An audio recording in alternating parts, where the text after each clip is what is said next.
Heyo! Let's go, everybody. Strap on in. Are you tall enough to ride this ride? Heyo! Let's do it. Yeah. Hey now. Climb aboard. Young and old. Climb aboard.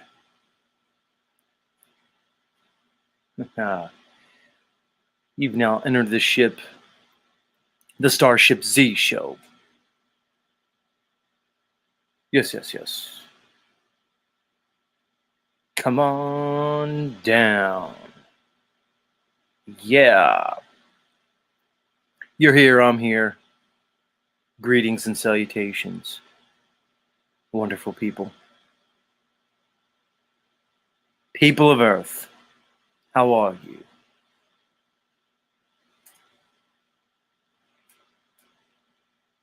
Yes.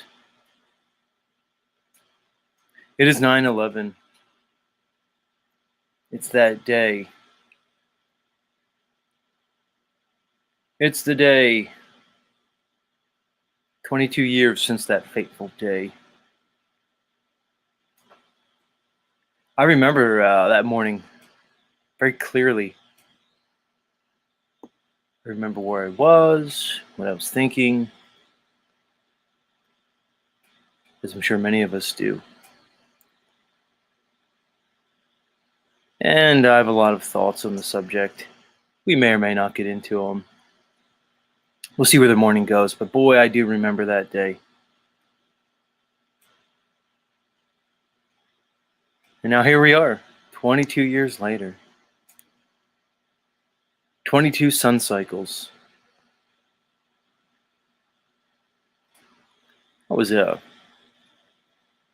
just a, let's say, a young lad at that point. I'm not sure how old I was. I guess I was 22 years old when that happened.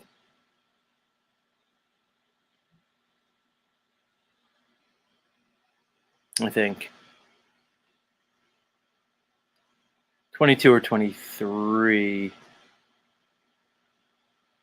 No, I was 22. Just a young lad. I didn't know what was going on, but what I did know, I was aware enough to realize that it was a threshold day. I knew nothing would be the same afterwards. It was one of those events in life when it happens. You go, "Oh, this is significant. This is a big thing." And there's certain events that happen in life, either your life individually or our lives collectively, where it's the end of a chapter, the beginning of a new one. And that was certainly one of them in that day in September. 22 years ago. I didn't see much about it in the news this year. The morning mainstream news today didn't even have anything on 9/11, not at least where I was looking, which is interesting.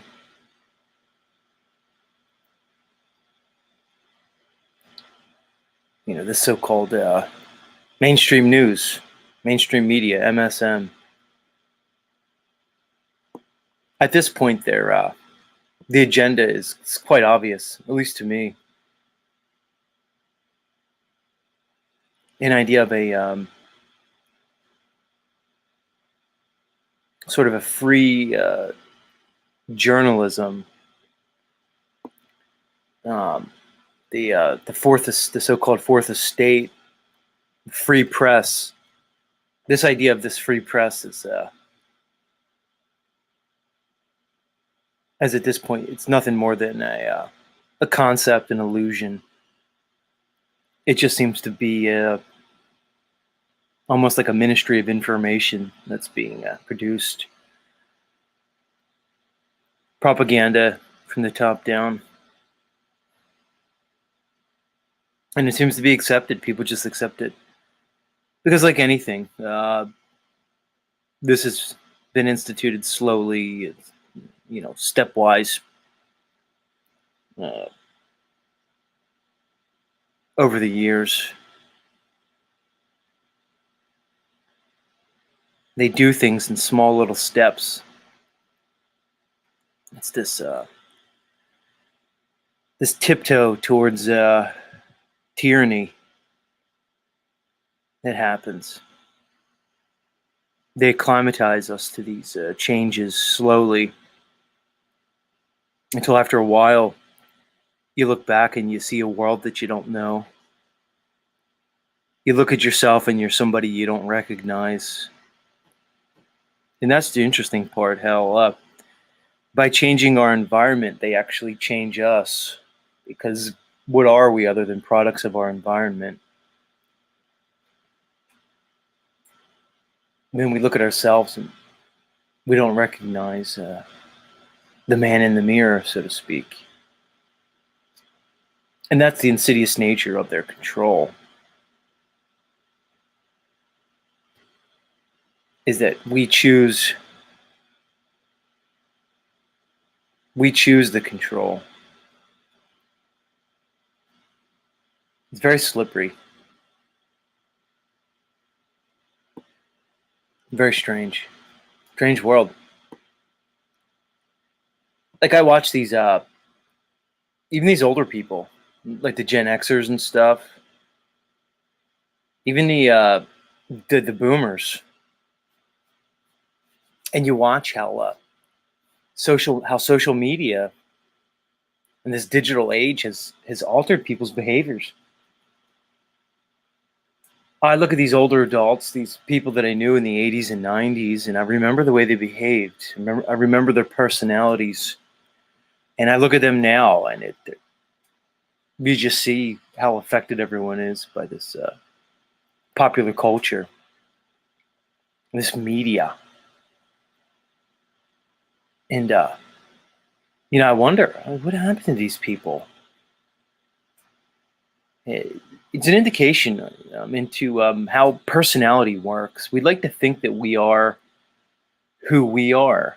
We'd like to think that we have a fixed personality, and these personality traits that make us who we are. But when one examines these things through a social lens, you could even look into things like social psychology. You find that our personalities are anything but static, and that we tend to be different people depending on the circumstance that we find ourselves in. We act in ways that are dependent upon the set and setting and the environment, which is interesting. Uh, what it says about us, I could speculate. But to me, at the very least, it shows how much our environment influences who we are. And it's quite evident to me that whoever's running the show here, the powers that shouldn't be, understand this very well. They understand this nature of so-called humanity, that we tend to be strongly influenced by our environment, which is probably adaptive in many ways. If you weren't able to adapt, you probably wouldn't survive very long. And like many aspects of humanity, this idea, this understanding of human adaptability is seems to be used for our control. Very strange world. We live in a strange world, guys. And look at us. We're the outsiders. We're the fringe of the fringe. It's probably why we seem to be collecting around each other digitally. Also, I noticed, though, the more we engage in this digital environment, it seems like the less we are engaging with the real world around us, the people around us. I don't know. It could be a chicken or the egg thing. I don't know which one is the cause, which one's the effect. Whether we're coming here digitally because, as an effect of the social isolation, or if our being here is causing the social isolation. It might be a bit of both working together. But either way, it seems to be a reality, at least at this point. But I know for myself, I'm working more and more on establishing more of a IRL, in real life presence, bringing that aspect into my life.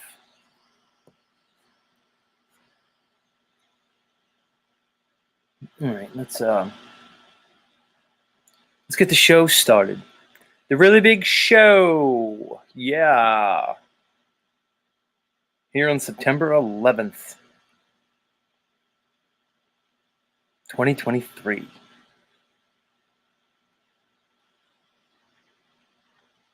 Why don't we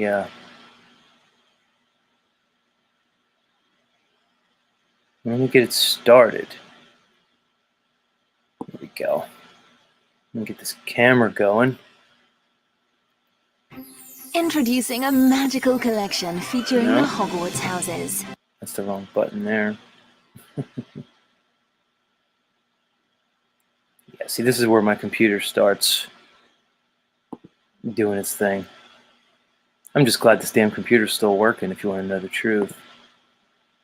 I'm basically going to ride this computer till the wheels fall off. That's the plan anyway.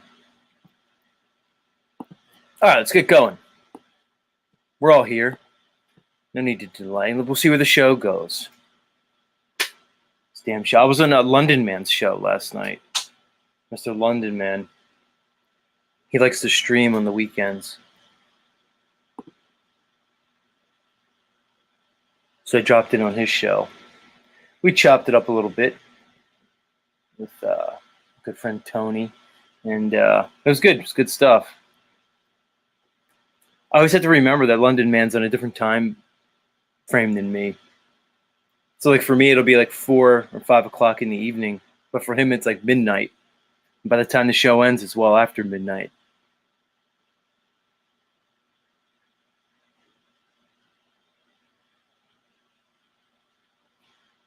What are you asking me, Steve?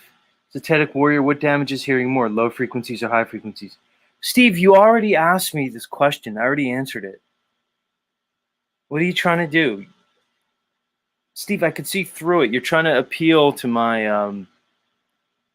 you're trying to appeal to something with me. You're asking me a question that I have an expertise in to try to get my attention. What do you really want, Steve? I don't really think you care about what damage is hearing more, low frequencies or high frequencies. What are you going for, Steve? Why do I care? Like, what's your interest in it? Steve is using like a how to win friends and influence people technique on Zetetic Warrior. He's like, okay, I'll ask Z something about his expertise, which will play to his ego. And then when he answers the question, then he'll have like an ego boost. And that'll in some way like endear him to. What are you saying? Have you not seen any of my videos? Don't make me drop the link, Steve. It's early in the show. I have a flow. When I drop the link this early, I get like wacky. Like by the time the end of the show comes, I'm just like spun out and stuff. He said it's a continuous argument on my music videos.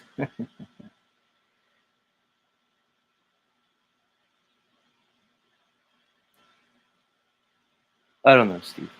Maybe we'll talk. Let me start the fucking show first. Jesus. Let's get this going. There we are. Hi, people. Here's me looking at you, looking at me. Wonderful. Except I can't see you. You can all see me. Which isn't really fair. Because you can see me right now. You can see every little aspect, every little small facial gesture. But I can't see you, which is probably a good thing, because I could imagine what some of you are up to. Come on, you guys know what you do when you're listening to these shows. Some of you, I don't know what you're doing. I don't want to know. Please keep it to yourselves. So it's better off that way. We'll just keep it like this. Either way, let's get the show started. The really big show. Yeah, coming at you, everybody. Guten Morgen.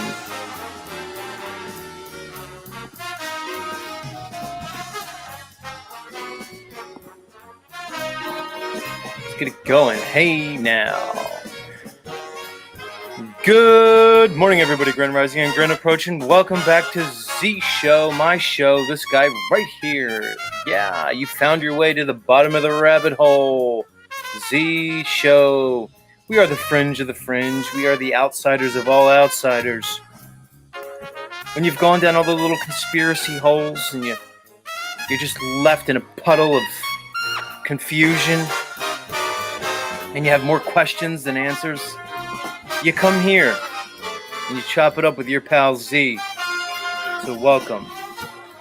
What special guest will we have today? One never knows.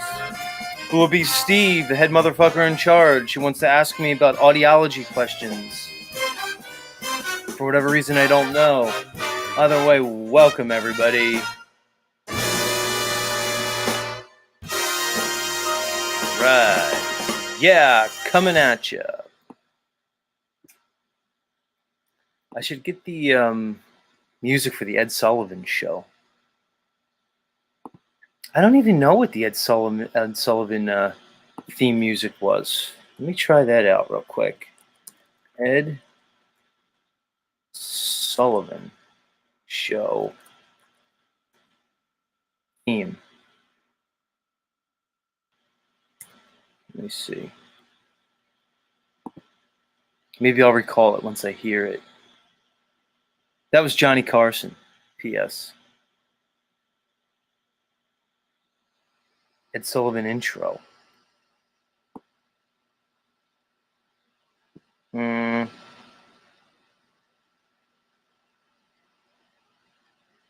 TV theme, Ed Sullivan show. All right, let's try this. You never know which one of these is going to get my stream shut down for copyright, but we'll let it rip.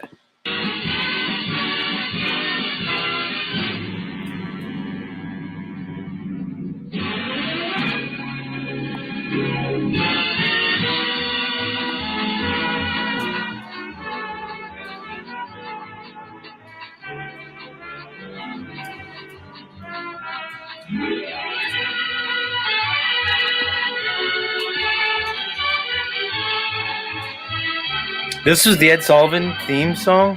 Jeez.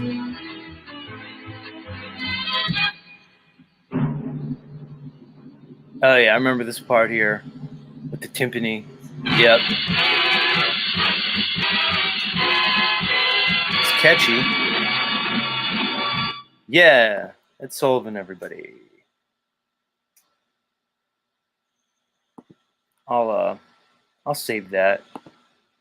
That's good to have in my arsenal. Yeah, we'll do that. There we go. All right. Yeah. All right. Let's see who's here. Who's here with me on this fine morning? Musical's a secret coming in with a Beatles quote and an Eagles quote. And then No falls up and says, fuck the Eagles. And fall is alive. Much love. Capricorn in the house. Big drink tea coming at us. Axis Rap Blood. Oh, Axis Rap Blood released a new song. Should I play your song, Rap Blood? Your song might get me canceled. Because we know Axis Rap Blood's a musician. Did I play the fucking Rap Blood song?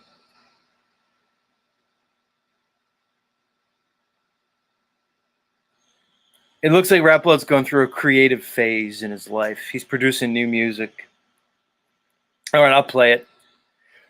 All right, Christy Lee Dolls, I'll play it.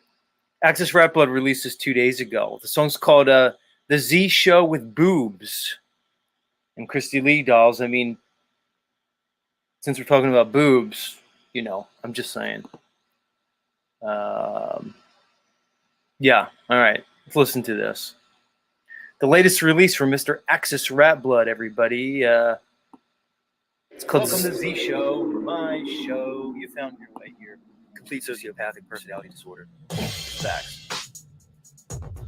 So my mind is like forever, irrevocably fucking twisted by boobs. Young naked boobies. Thanks, adults when I was a kid who like did nothing to like help me progress, develop, learn. You just sat me in front of the TV. Great.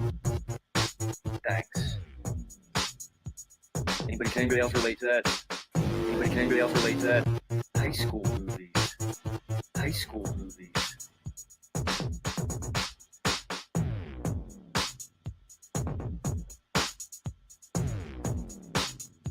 Welcome to Z Show, my show. You found me right here. Boobs. Young naked boobies. Complete sociopathic personality disorder. Facts. So my mind is like forever, irrevocably fucking twisted by boobs. Young naked boobies. High school movies. High school movies. Boobs. Young naked boobies. High school movies. High school movies.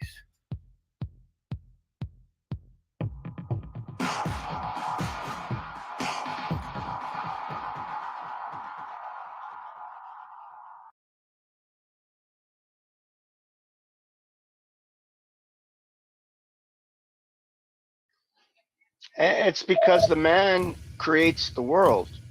Without the man, there is no world.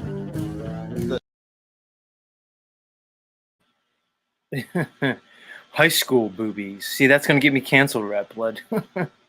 High school. Just know that there's 18-year-olds in high school, okay? Stop it, everybody. Stop the cancel Z movement. Z said high school boobies. Canceled. We're looking for a reason to cancel them. Those churchianity people.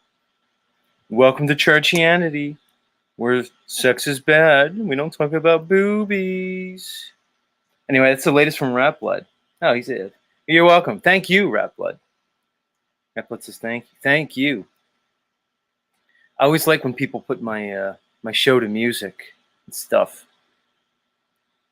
I encourage more of it. But yeah, Rap Blood's going through a creative phase. The music was good, Rap Blood. You definitely have talent. There's no doubt about it. There's no doubt about it.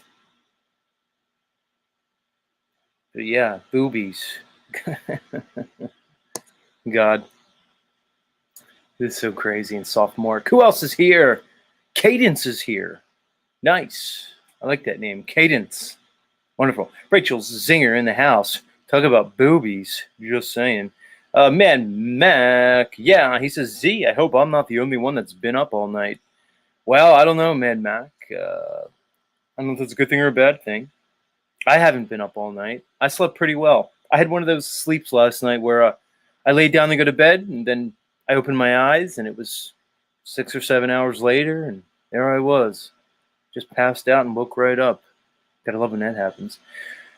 Ruled by Saturn, coming at us. Christy Lee Dolls, we already said hi to you. Much love, lovely lady. Joe Moore in the house. Open your eyes, connect dots. Much love. Tony Taylor showing up here this morning. Much love, Tony. He was on the London Man Network last night. We were chopping it up. Good stuff, Tony. No in the house. Yeah.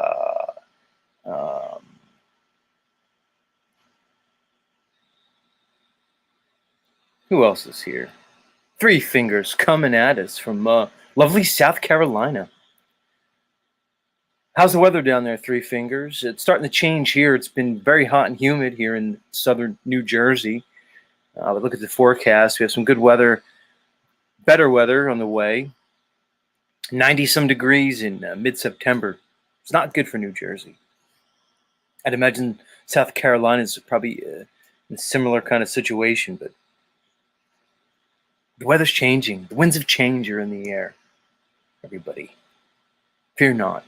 Truman Matrix says, greetings to all. Greetings to you, Truman. I think I said hi to Joe Moore. What's up, Ryan Johnson in the house, coming at us.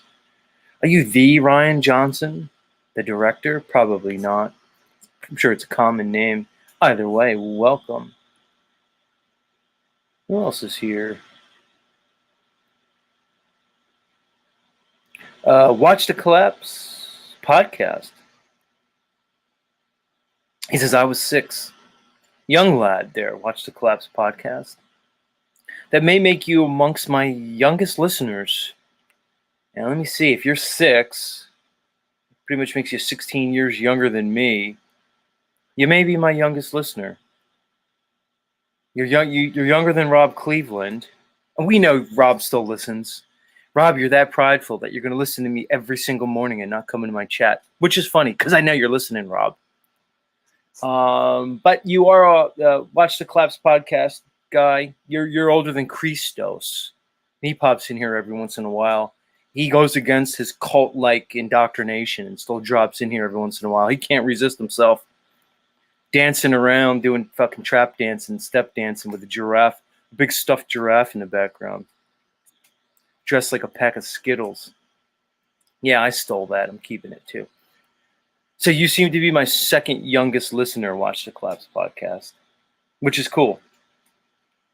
So you're 6, young lad. Let's see, who else is here? Alex Tilburg coming at us from France. Parlez-vous, good sir? Who else? Berta said hi to Steve, asking me audiologic questions. Fucking Steve. Sterling Ray, much love. And then Steve, the head motherfucking charge, is like, you don't watch my content? Steve, you know how much content's on YouTube? Compare that with the number of hours in the days. You have to understand this whole YouTube thing. This is a counter-ops thing, guys. This is a psyop. They get everybody to be a 15-minute star. We're all little stars in our own little minds. And then we just divert all the attention away from IRL into this digital matrix. It's a fucking trick, man. It's tricknology. They got us all twisted up in their little fucking digital world. I can't watch everybody. It's just not going to happen. But I'll check in on you. Why don't you just come on here, Steve? Tell me what you want to tell me. Invite me to your show, and maybe we'll chop it up on your show. I just have a feeling, Steve, you want to get the Flat Earther over to your show to do Flat Earth content. Then you're going to trap me. All right, we got the goofy Flat Earther over here now. Now we're going to throw a bunch of, logical fallacies and basically just some complete, normie indoctrinated information at me as if I don't know it already.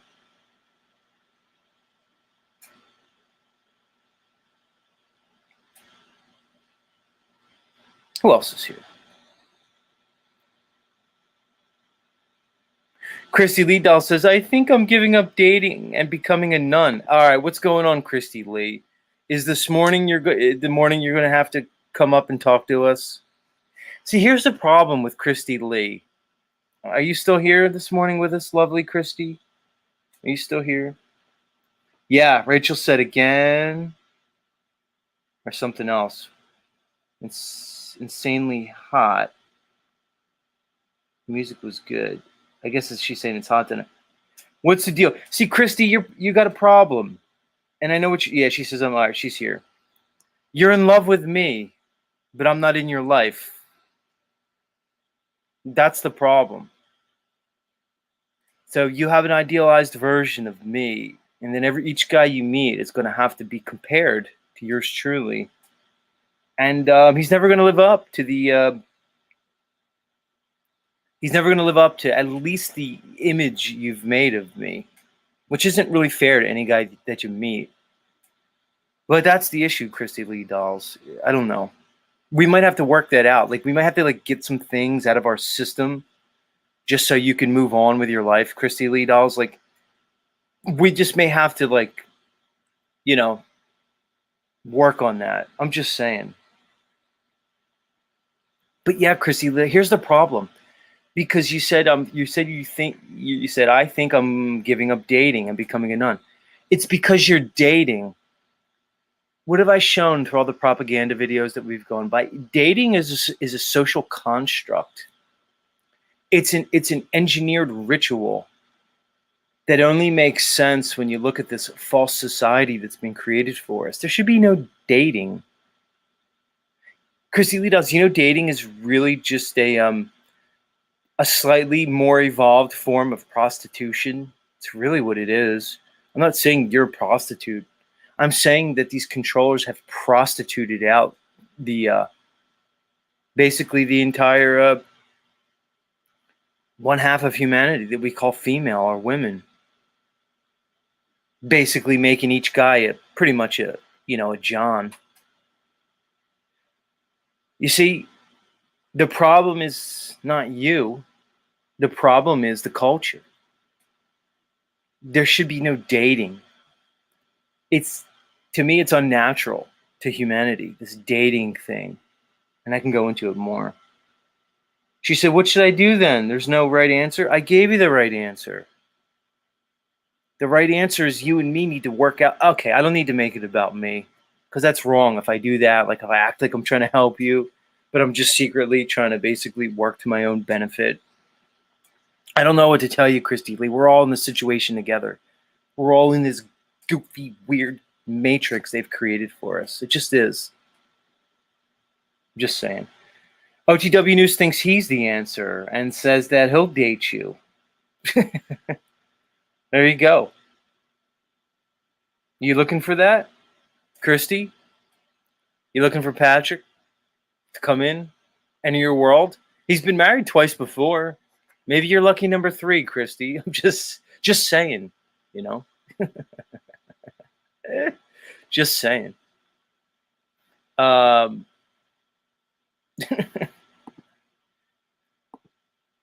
Much love. Who else is here? Rolled by Saturn says London smokes copious amounts of weed. Okay, Rolled by Saturn. Maybe you know something I don't. But when you're on London's show, you can hear him. You could hear his lighter going off intermittently. I guess that's him hitting the ball. So you might be right. I can only assume it's weed. Who knows? Who knows? All right. Christy Lee Dell says, I can't believe I doubted my own senses so much in the last whatever. I still do to this day, but I catch it much sooner than I used to. Oh, Christy, you're so confused. You really are. But so many women are. They're confused.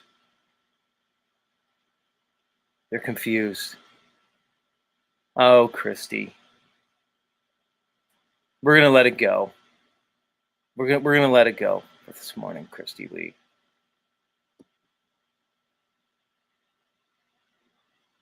Just saying.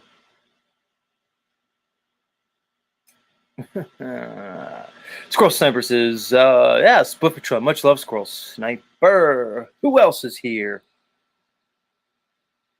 Who else is here? Spending time saying hi to the chat. Truman Matrix says, Z, never forget. Sterling Ray coming at us. Yeah. Jack's dreaming in the house. That's right. Young naked boobies. Pretty much sums it up.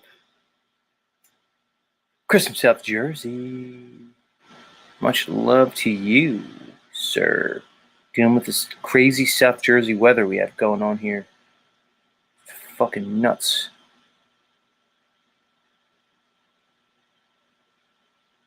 Evo 33 in the house. Says I'm 13. What? 13 what? And it says, put on your wig, Z. Where do I recognize you from, Evo33? I recognize you from somewhere. Who knows? And there's OTW saying he's going to date Christy Lee dolls. Could you imagine that? They show up one morning. Hi, Z. We're a thing now. It's me, Christy Lee dolls. Patrick's my new guy. We're getting married. Isn't it wonderful? Could you imagine? Glyph, buongiorno to you too. Ageless, timeless being. Says never dated. Right. Dating's not good. Evo33 says, I'm 13 years old and have a mental issue. Can I get a link to the panel? Sure. Links in the chat, Evo33. You asked for it. There it is. Come on up. Because I don't think you're 13 with mental issues. I just think you're a piece of shit, honestly. So why don't you come up and prove what a piece of shit you are? Just saying. Random fan, much love. Random fan's making buttons for everybody. Buttons. Random fans got buttons. The OTW says, I'll save you, Christy. See, OTW, the Captain Save a Ho comes in. Not saying Christy's a hoe. Well, who knows? But that's the simping instinct evidenced by our friend Patrick of OTW News. But he's Canadian, so, you know. They're just, of course, like, very simpy. Just the way it is. This Evo33 saying they smoke chalk in London. Whatever that means. Bearsworth in the house. He says, how about them Blue Jays? Much love, Bearsworth. Links in the chat. Are you going to give us a Bearsworth update? My audience is waiting for you, Bearsworth. You're part of the Z show. Talk to us. Where are you? We need a Bearsworth update. Come on, audience. Talk to Bearsworth. Tell him to get his ass up here. Some of you know Bearsworth. And now OTW says he's going to pass. You're going to pass on Christy Lee dolls? Damn.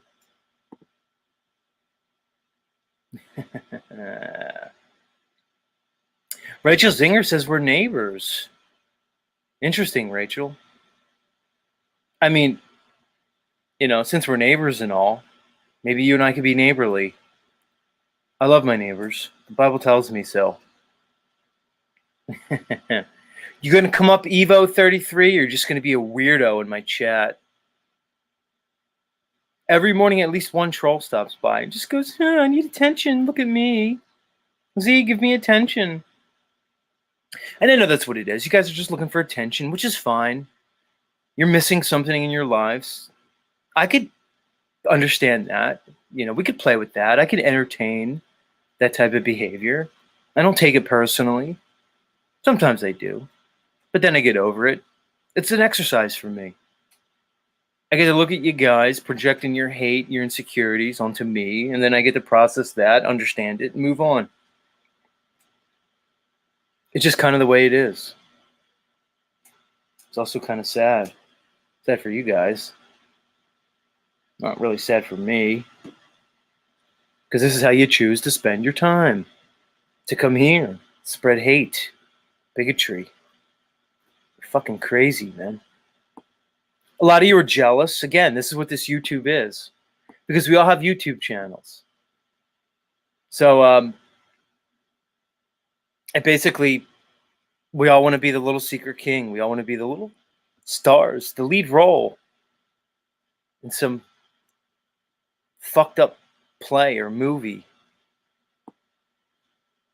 So you'll look at me and you'll kind of look at me with jealousy because I'll come on here every morning and just lay it all out, expose myself. A lot of it's jealousy. A lot of it's projection.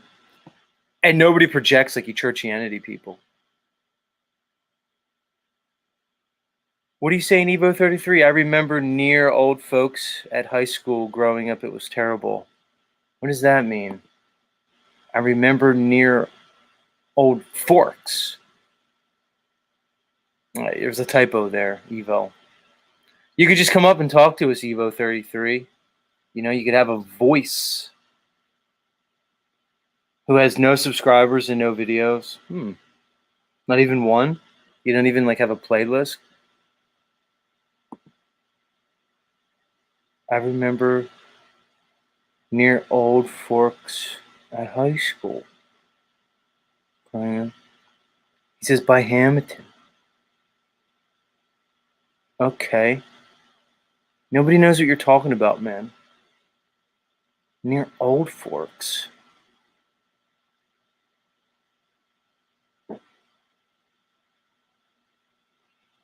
Yeah.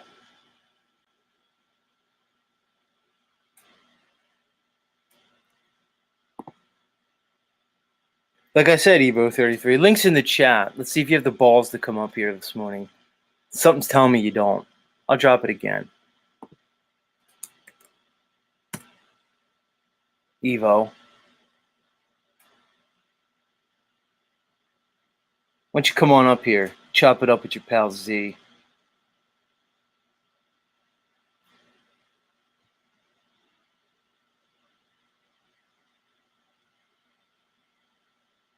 Goofy.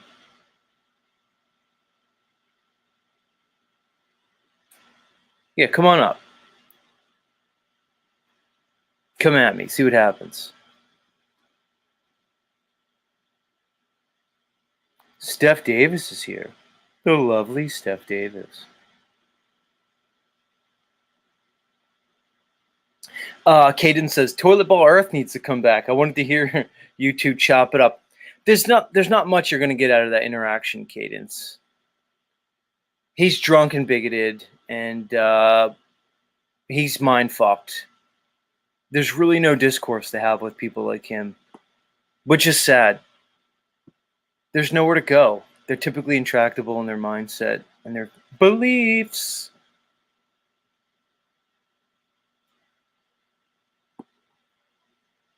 Weirdos. Our pool says cuck body is not too deep. None of them are too deep. They're not deep people. They might be NPCs, hopeless souls. It doesn't matter. We don't have to show them any energy. It's not a big deal.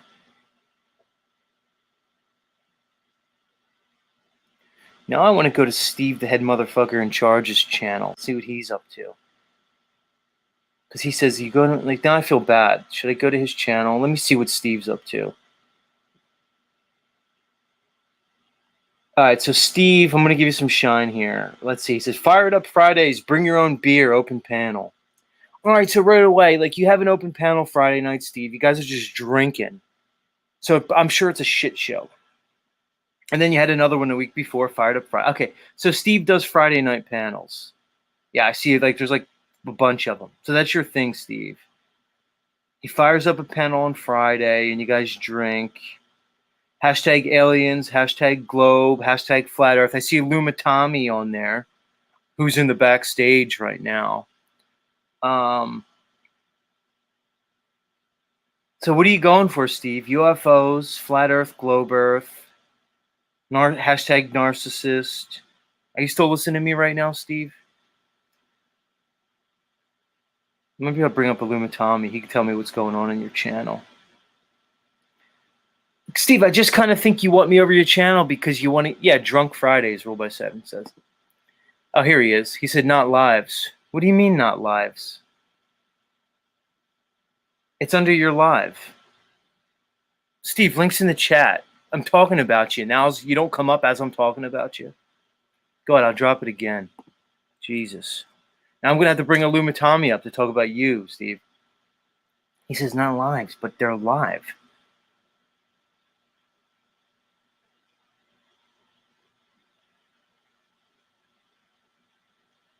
Weird.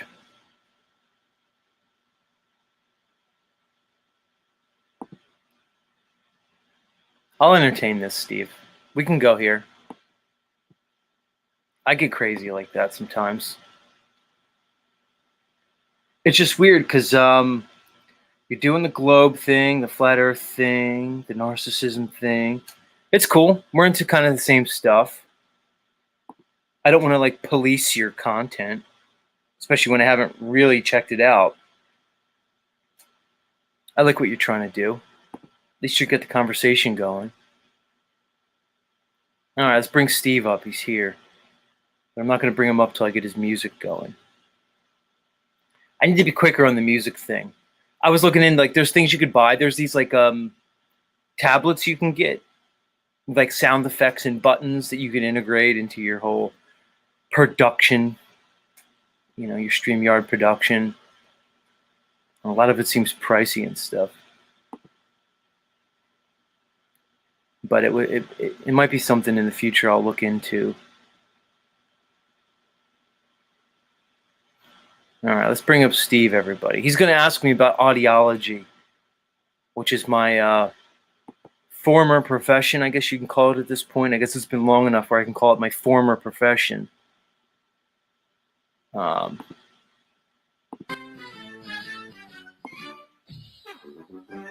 right, Steve. What's up, bud? What's up, big guy? What do you mean not lives? Aren't you doing lives on Friday? Yeah, I do live streams, but I post videos of what I do in my professional life, which is audio-based profession. And when I post videos of these sound systems in these vehicles of my own and other people's vehicles, people are always saying, "Oh, you're gonna be deaf, by your this certain time or age." Well, I'll be 47 this month. I've been doing it 20-something years.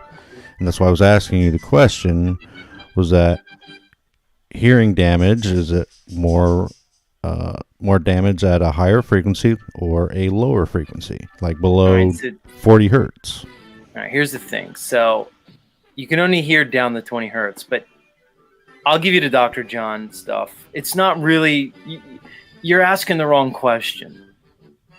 It's not so much... What are you saying, Ryan Z? You were practicing, not a professional yet. And anyway, you're asking the wrong question, man. It's really about your exposure to the sound, which is a combination of two things. It's the intensity of the sound and the duration of it. All right. So when you look at hearing loss, you have to look at what's called exposure, just like sun exposure. If you're going to get sunburn, what's it a function of? It's a function of the intensity of the sun and the duration you're in it. It's the same thing with hearing loss from sound exposure. It's the intensity of the sound and then the duration of it. Now, okay, the frequency does matter, but that's less important, okay? Because it's really about the intensity. Now, you probably have hearing loss. It's not an all or none thing, all right? Regardless of the frequency of the sound, you tend to lose your hearing in the same bandwidth of hearing, usually around between 3,000 and 5,000 hertz is where you'll see the hearing loss expressed, right around 4K hertz. And it just has to do with a number of things. So regardless of the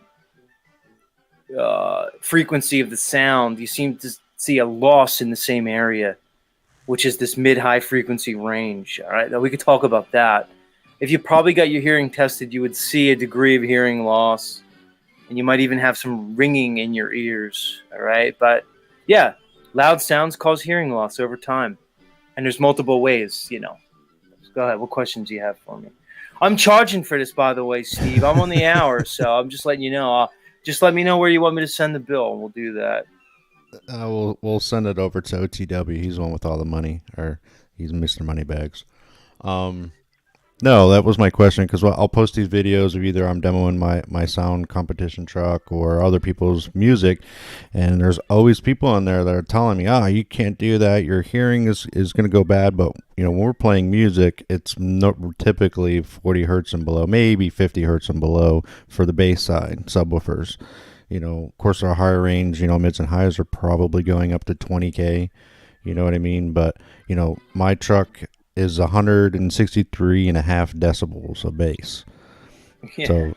So it's a lot, right? So it's every day. I drive it to and from work. I drive it to shows. I'll sit in the truck 8 hours a day at a show, and I haven't noticed any hearing loss from that lower frequency. Now, I've been at shows where I walk by like these big companies' trucks, and they got 1 million speakers on them in the higher range tweeters, and that shit will hurt my ears. So that's why I was questioning, just looking for some knowledge so I can help fuel these people who are commenting on my videos that how dumb they are, or how wrong they are. And I really don't have the ability to ask someone who with knowledge such as yourself to kind of explain it to me, be able to argue the fact. Yeah, the thing is that the higher, the more like you said, the tweeters, the high end range,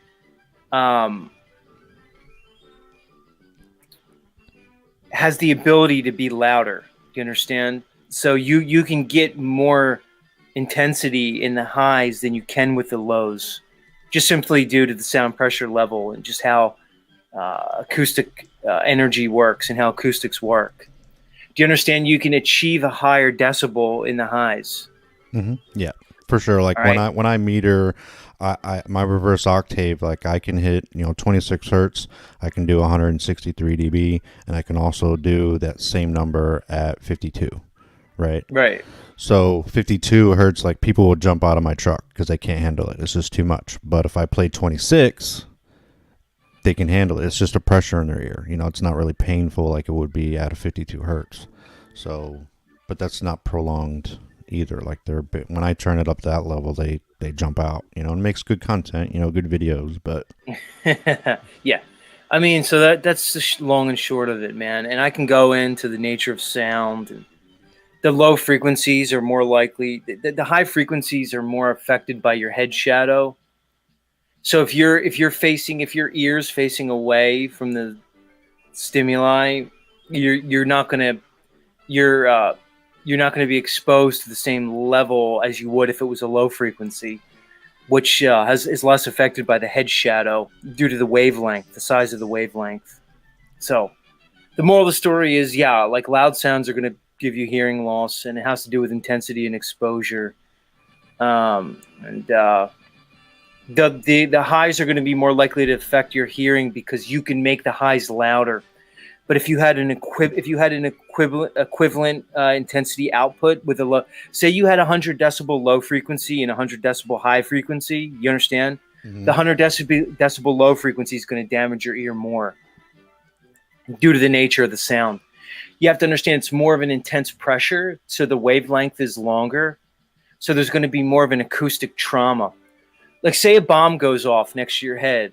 That's a different type of hearing loss. That's trauma, all right? As opposed to the long-term exposure, which is more metabolic. You understand? So if you're exposed to loud sounds over a long time, you're going to get a metabolic overdrive in your ear that's going to cause the hearing loss over time. But if it's loud enough and low frequency enough, you're going to get what's called an acoustic trauma, which is basically a physical trauma due to the mechanical energy, because the low frequency have a larger waveform. It's like getting punched. You understand?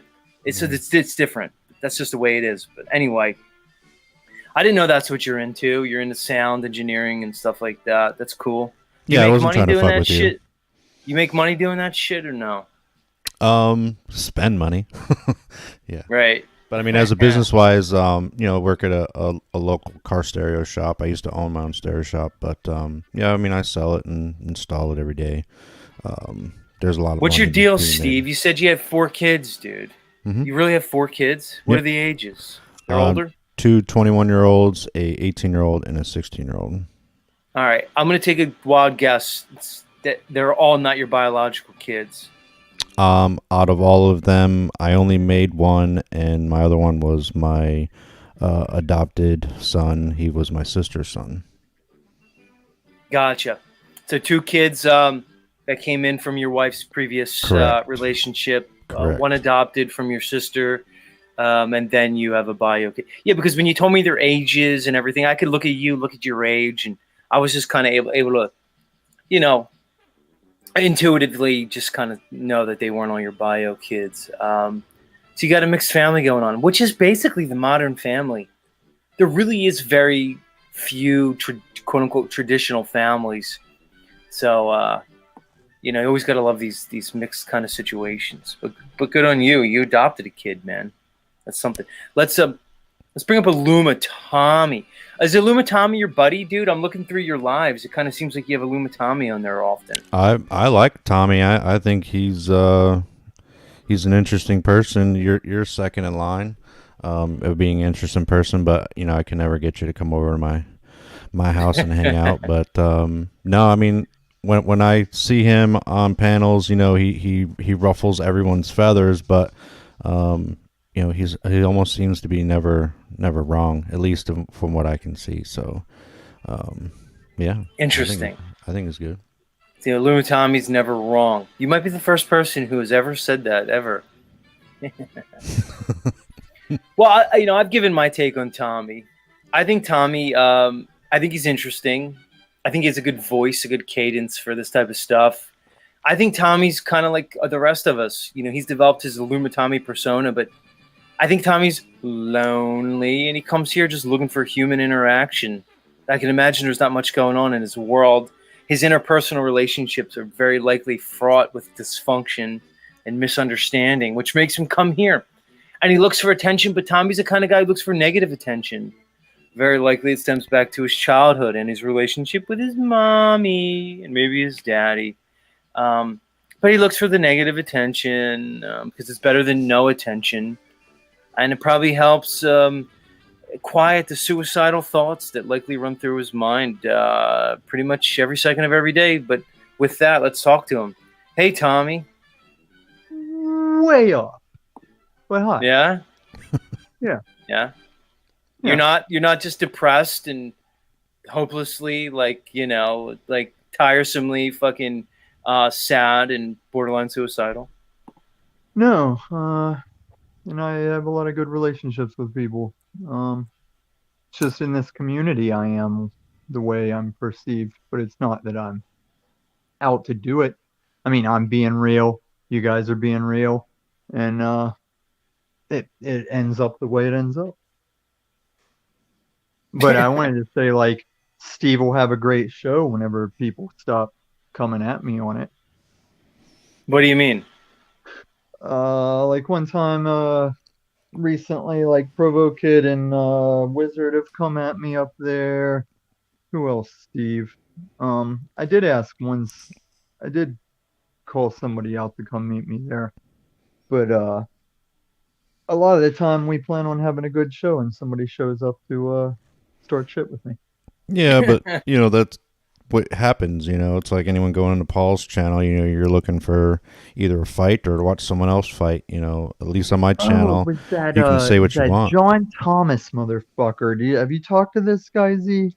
Yeah, he's been on my show like a million times, but he hasn't been here in a while. I don't know because last time I went hard on him because his wife left him, but he's trying to get his wife back, and he's super religious. And I've noticed him. I've seen him popping up on other panels lately. He'll come and visit me again. He's been on here like 5 times with that weird voice of his.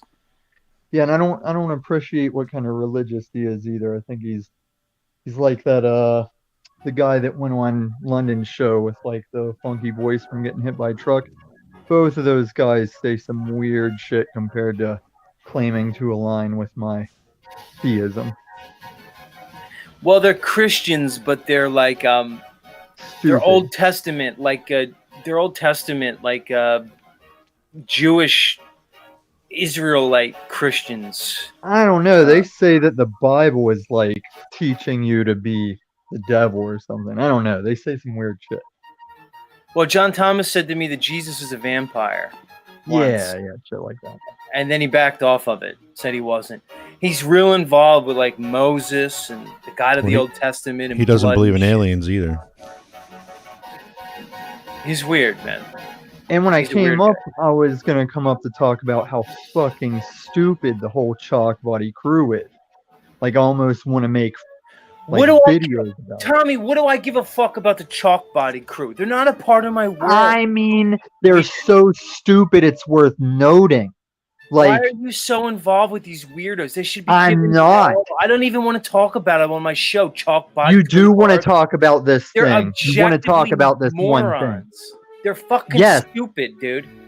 They saw the lady mouthing the speech behind the senator lady, and they were sitting there talking about her being like a psionic puppeteer or something. See, it was driving me nuts. She was the speech writer, Z. She was saying the speech along with the senator while she was reading it. She was the fucking speech writer. It drives me nuts they said psionic puppeteer. I wanted to scream at my television. The They're lady even put her morons. glasses on and started reading from a paper, at which point the bug-eyed girl sitting behind her started mouthing along with it, even leaned up and gave her some more notes on it. Ah! Ah! Dude, Chalk Body Outline went after this guy called the Quantum of Conscience. This guy named And he Matt. got wrecked. Well, the thing is, this guy Matt from Quantum of Conscience, he's got like almost 100,000 subscribers. Oh, wait. He went after quantum. I thought you were talking about the Sanity Machine. Hold up. He went after Quantum of Conscious? Yeah, it's Quantum Did of he Conscience. have him on the show? No, Quantum of Conscience, who never really shouts out other content creators. He shouted out Chalk Body Outline some time ago and said, hey, check out this guy's channel. Chalk Body Outline then turned on him out of nowhere, did multiple hit pieces on him saying he was basically controlled opposition, etc., which I don't think Chalk Body Outline believes that. I think he's insincere. And I think Chalk Body Outline is like one of these guys who's kind of bullshit. I think his whole persona is played out. He's fucking dumb. I don't even want to talk about him on my show. He sucks. Listen, he had to have been some kind of jock fucking bully, because the job he has now is like with 20-year-olds that sounds stupid. And I'm like, yeah, because you don't know to do anything better. Like, I'm the manager of 20-year-olds if I go back to a job. And he's got to still work with 20-year-olds. He's fucking stupid.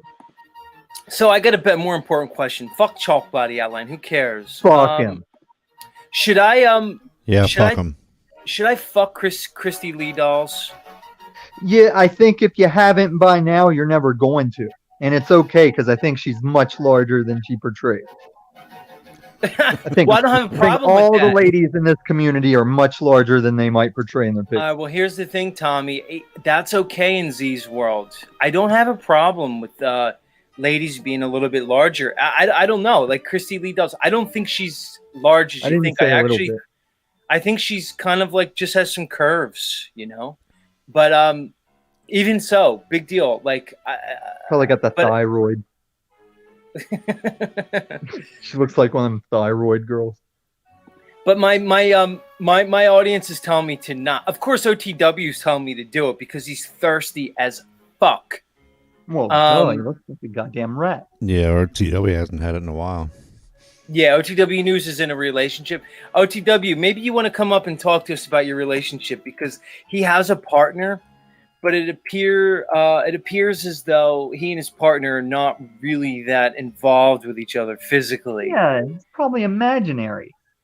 No, I've seen his partner. I've seen OTW has shown things of like family gatherings. OTW, you're not getting laid, are you? Well, like Google Which is weird. Images? You know. No, like he's shown like stuff in his living room from holidays with his daughter and his grandkid, and I think his partner was in there. I don't think she's that into you. Made Cynthia Jabba the Hutt. Steven See, how David could you not love Tommy's content? I mean, come on. is a stupid bitch from. Well, he's insane. Like right now, I'm Exactly. contemplating: do I drop him? Like part of me right now is like, all right, do I drop Tommy? Do I drop Steve and move on? Well, you can drop me, bro. I appreciate you answering some questions I had. So. Well, I appreciate you guys, but the thing about Tommy is he's like, there's only so far I can get with Tommy. There's only so much I could do with him, and then I come to the end of the line with him. End of the You know, flatter. Well, like I'm asking you, Tommy, like, should I fuck Christy Lee dolls? And you basically just make, you try to like degrade her somehow and her No, physicality. long ago, it's like, get her the plane ticket already. And you're still Yeah, he like, was kind of you're right, still man. You kind of shitting waited too around. long. Yeah, man. Well, it's not that I waited too long. I don't really think that interacting with my listeners is going to be good for me. Oh, it's not gonna hurt your numbers any. And you waited so long, she was having dreams about Jeff Pizer. But that's only because she likes his Z impression better than mine. So she started dreaming about him. Or she would have been dreaming about 3 Z's, catching some Z's. Are you saying you wouldn't fuck Christy Lee, Tommy? Like, That's as how- presented. As presented. Okay, yeah, she might be catfishing everybody.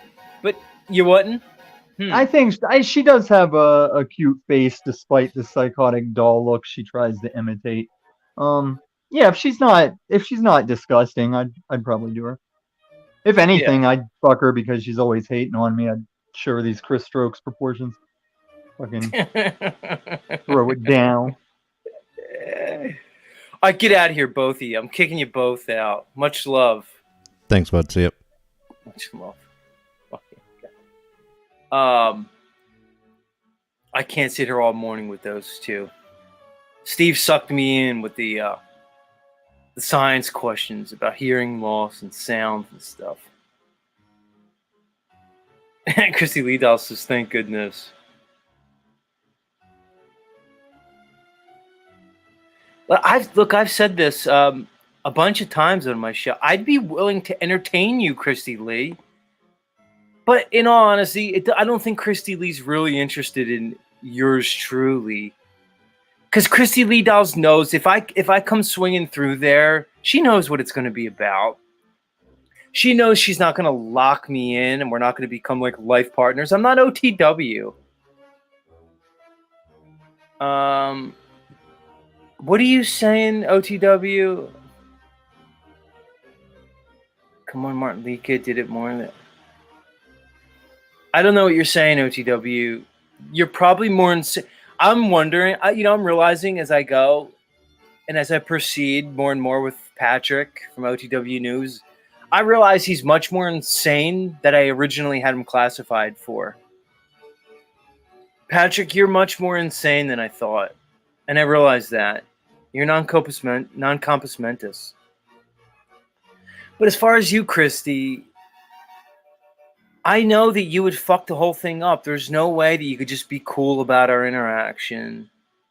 You would make it a thing. And I'm not going to like sit there and become like, like long-term relationship guy for you. That's not going to happen. But you're all too willing to give it up for these guys. See, Christy Lee Doll, see these other guys? They're going to come in your life, and they're going to give you the promise of the long term. They're going to sell you a dream. Because you and like all these other women, you want to be sold a dream. You want the fantasy. And you fall for it every time. Because you're fucking delusional. Every one of you ladies. So some guy's going to sell you the dream. He's going to come in. He's going to have his career. He's going to have his salary. Or he's going to be a business owner. He's going to be a 6 foot something. He's going to display all the natural qualities that you ladies go crazy for.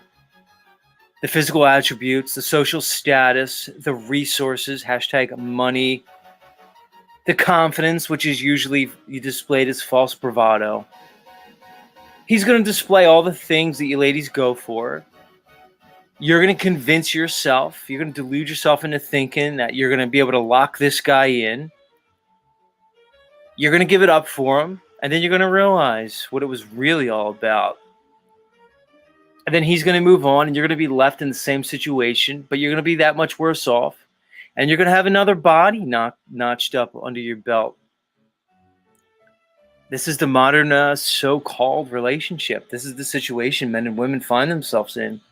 We're all participating in a farce, a little game that we're playing to try to make ourselves feel better. But in the end, we're just that much more empty and shallow. Just the way it is. Just the way it is.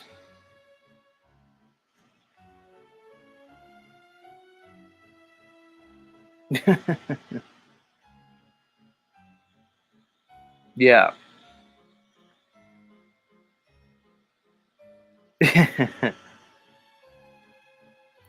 But thanks. I mean, my audience is looking out for me. They're basically telling me, Z, don't cross the line with your listeners.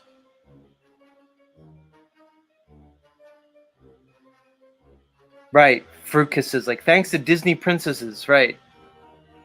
This idea of romance, this concept we have between men and women and what relationships are, it's been engineered, guys. It's not real.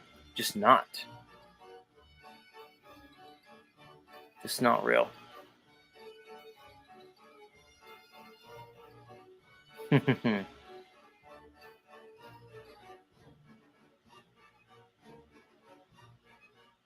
Right. You guys are saying a lot of good stuff in the chat. I'm not going to read all of it.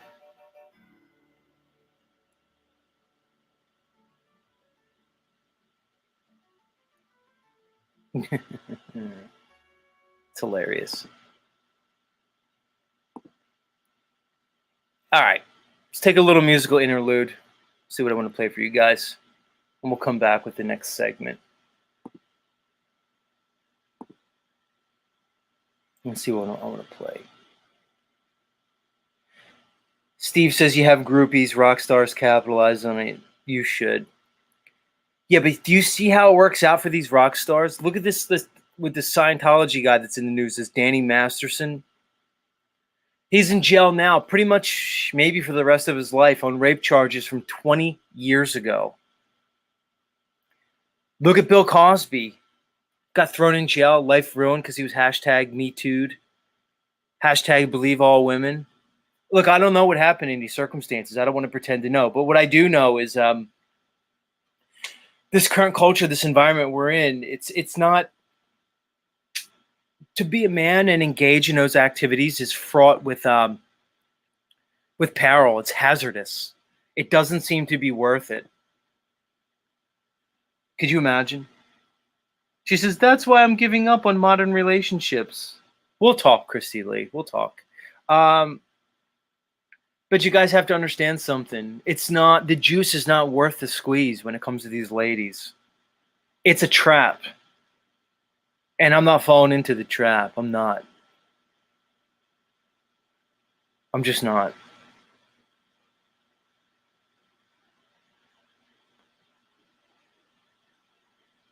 All right, I'll be back in a few short moments. Let's listen to some music. Let's play Witsit.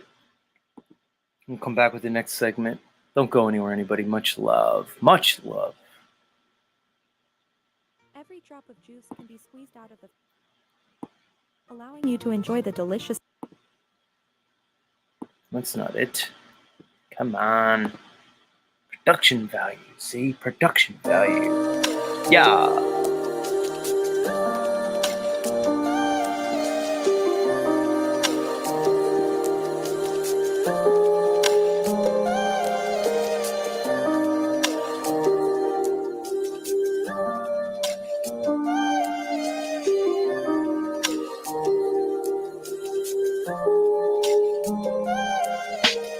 Geopolitically, we in a field that's for Israel.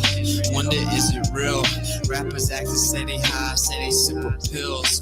Glorify suicide so they get the deals. Big Pharma set it up, had to flip the pills. Control the music industry until the scripts get filled. Geopolitically, yeah, we in a field that's for Israel. Wonder, is it real?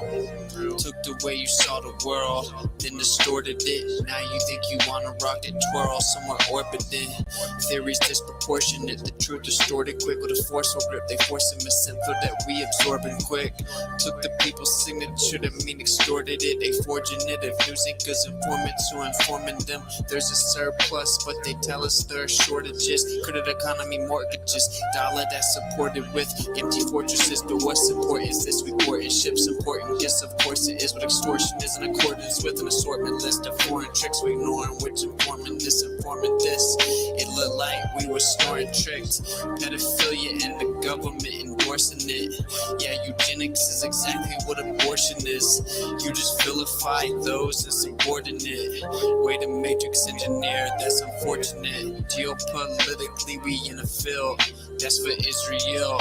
Wonder, is it real? Rappers actors say they high, say they simple pills. Glorify suicide so they get the deals. Big pharma set it up just to flip the pills. Control the music industry until the scripts get filled. Geopolitically, yeah, we in a field that's for Israel. Wonder, is it real?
Like the Suburbans, they watching. Back always swerving and stocking. Background the merchants are plotting. They map out the earth like a curtain, we locked in. Like the Suburbans, they watching. Back always swerving and stocking. Background the merchants are plotting. They map out the earth like a curtain, we locked in. 18, 23.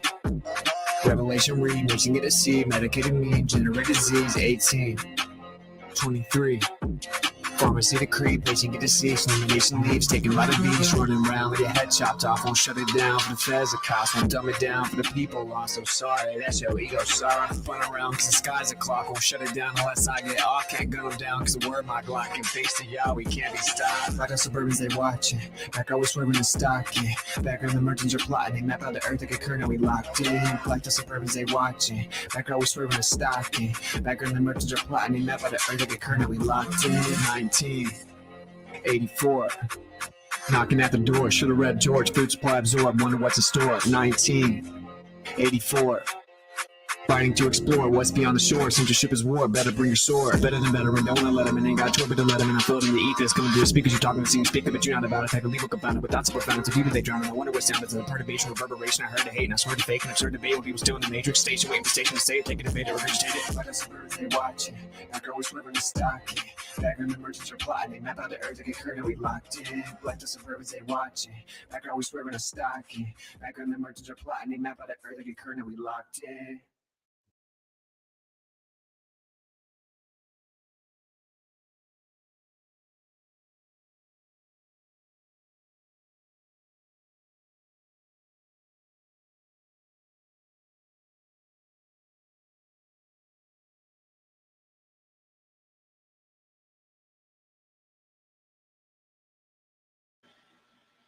All right, everybody. It was Mr. Austin Whitsitt. Whitsitt Gets It. As he and his lovely wife, Kai. Putting out music, good music, too. Conscious music, conscious lyrics. There's good people out there, guys. There's whenever you're feeling lonely, just remember that you're not alone. There's people that are resonating with similar types of with a similar type of consciousness. Steph Davis says, I must be the oddball here. I enjoy being single. No one to answer or cater to ever. Steph Davis, I might make an exception with you in terms of my rule of not crossing the line with my listeners. I'm just saying, Steph. You might be one of those that could probably have a good interaction with. I don't know. I'm just saying. I gotta stop though. My listeners don't like when I do this. It makes them uncomfortable. They don't like it.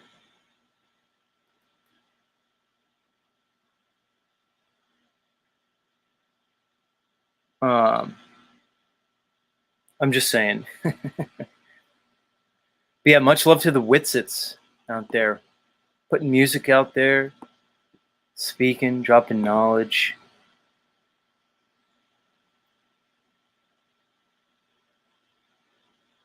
You're not alone, everybody. It may seem lonely sometimes, but I'm going to impress this again. Is that I really think that it's time to move beyond the digital. In some ways, I think we're trapping ourselves here. I don't mean to abandon this environment, these communities, these so-called communities.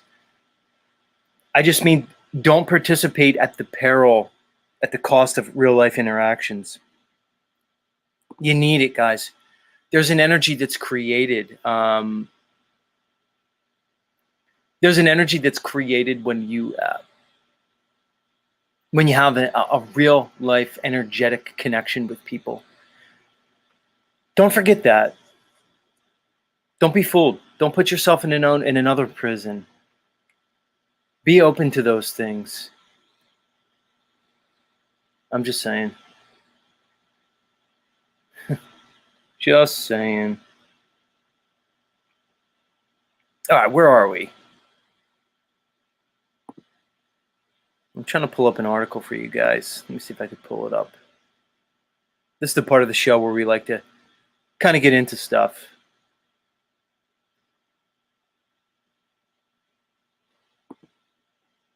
What does this mean? Privacy error. I try to pull up these NASA articles.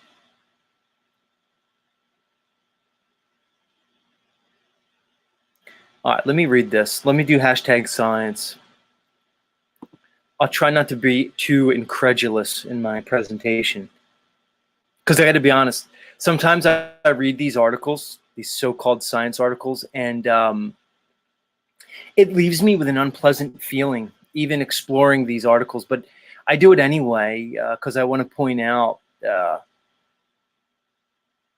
want to point out the agenda behind these and the propaganda. But yeah, if I'm to be completely frank, I'm often left in a state of discomfort, dis-ease, dysphoria when I explore these articles, because it's hard for me where I am, my current consciousness, my current understandings, to read these articles, to see the deception, the lies, the control behind them. It's tough. I don't like it. I don't like what they're doing to the children. I don't like what they're presenting as education, as information. I see through it so completely, and it's hard not to become despondent in the face of this understanding. It really is. That may be the great challenge for many of us, is moving forward, understanding the lies of this realm, this control matrix, understanding the magnitude of the deception, but yet still being able to exist in this system. A lot of us don't. A lot of us, when we're faced with these understandings, we don't make it through.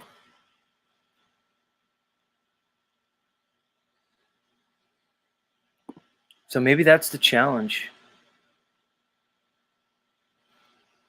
Challenge of these modern times, the challenges of being, so-called awake, is being able to face some of these things. and to overcome them and to proceed forward in truth and not sell out. Because I don't think any of us want to be sellouts to the system. Because you know when you sell out. For whatever reason, we're the ones that have decided we're not going to do it. That no matter what, we're going to proceed, even if it's stubbornly, in the face of whatever's going on here with these controllers.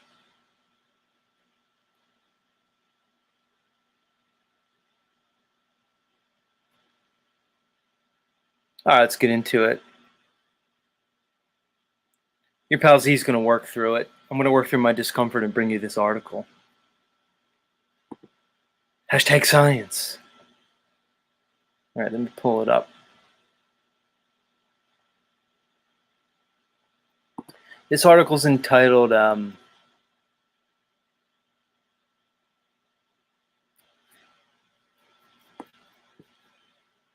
this is from National News, entitled "The NASA Probe to Deliver Package to Utah Desert After 7-Year Wait." Wow, that's a long time, NASA. 7 years. A lot of coordination, a lot of planning. You must have a lot of departments there at NASA.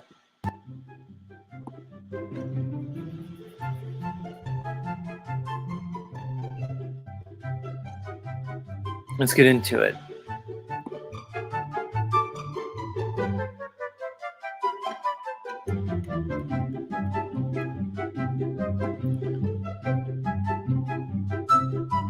From Dugway, Utah. A 30-minute drive into the remote Dugway Proving Grounds is a patch of desert that is expecting a unique package drop. A package that has taken 7 years to deliver. This package, rather than coming from FedEx or UPS, is coming from a near-Earth asteroid named Bennu, and is being delivered by the spacecraft OSIRIS-REx. Interesting coding. OSIRIS-REx. Well, let's look into that name of the spacecraft, apparently, that's delivering this package from an asteroid. What is Osiris? Look into the astrology of Osiris. Look at the god, the ancient mythical god, the Egyptian god Osiris. What he stands for. In the Holy Trinity, you have Osiris, Isis, and Horus. Rex. What do you know about Rex? Rex is Latin for king. Why did they name the spacecraft and say that Osiris, the god, the Egyptian god Osiris, is king? What are they telling us with the name of the spacecraft? See, these are the things that Z looks into. These are the questions that yours truly asks. Why did you name your spacecraft after the Egyptian god Osiris, who seems to serve as the head of the what can be considered the Holy Trinity that was later represented in Christianity as the Father, the Son, and the Holy Spirit? And the Holy Spirit could be potentially looked at as the Holy Mother of Isis. But anyway, I don't want to digress too much.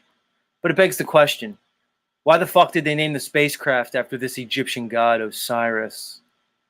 And then why did they call it Osiris-REx, which means king? Why is NASA telling us that the Egyptian god Osiris is king? It goes back to what I consistently try to impart, is the esoteric nature of their so-called science. And I present it to you with their propaganda and otherwise.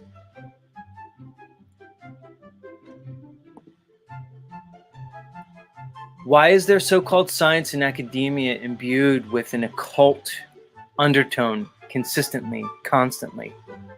Why? Why?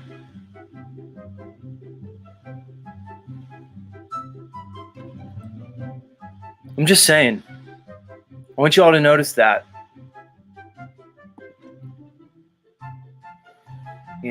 And I harp on this, and I continue to harp on this. This understanding that what is being presented to us as science. See, we're told science is a method. the scientific method, which has certain foundational principles. We look at things like the empirical method. We look at things like logic, reasoning when we talk about science. And in particular, we talk about experiments and experimentation when we talk about science. But that's not the science they're presenting us. They're presenting us a science that's encoded with rituals. Very strange. Why do we name the planets after these so-called gods, these demigods? Saturn, Jupiter, Mars, Venus. Why? If it's science, shouldn't science be left into the realm of science? Why is the esoteric consistently associated with it and the occult? I'm just asking questions, guys, because that's what I do. I ask questions.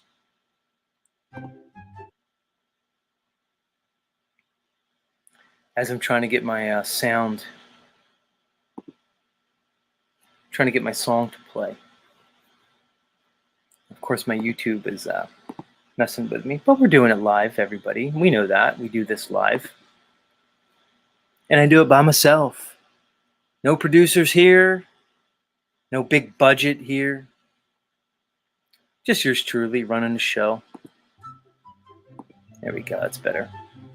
All right, let me proceed, because I'll just continue to digress. And that's kind of what I do. I think that's what you guys come here for, is to hear me digress. Right. Our friend Joe from Effed Up World says they worship the stars and the host of heaven. Which is interesting, Joe, because that means they're venerating the creation above the creator. And that may be the great trick of their occult religions, their mystery schools, is the worship and veneration of the physical world as such. They're worshiping the creation, which very likely has been hijacked, adulterated by whatever these beings are. They're worshiping this world above the spiritual world, the world of spirit. Interesting point, Joe, and one that's well taken.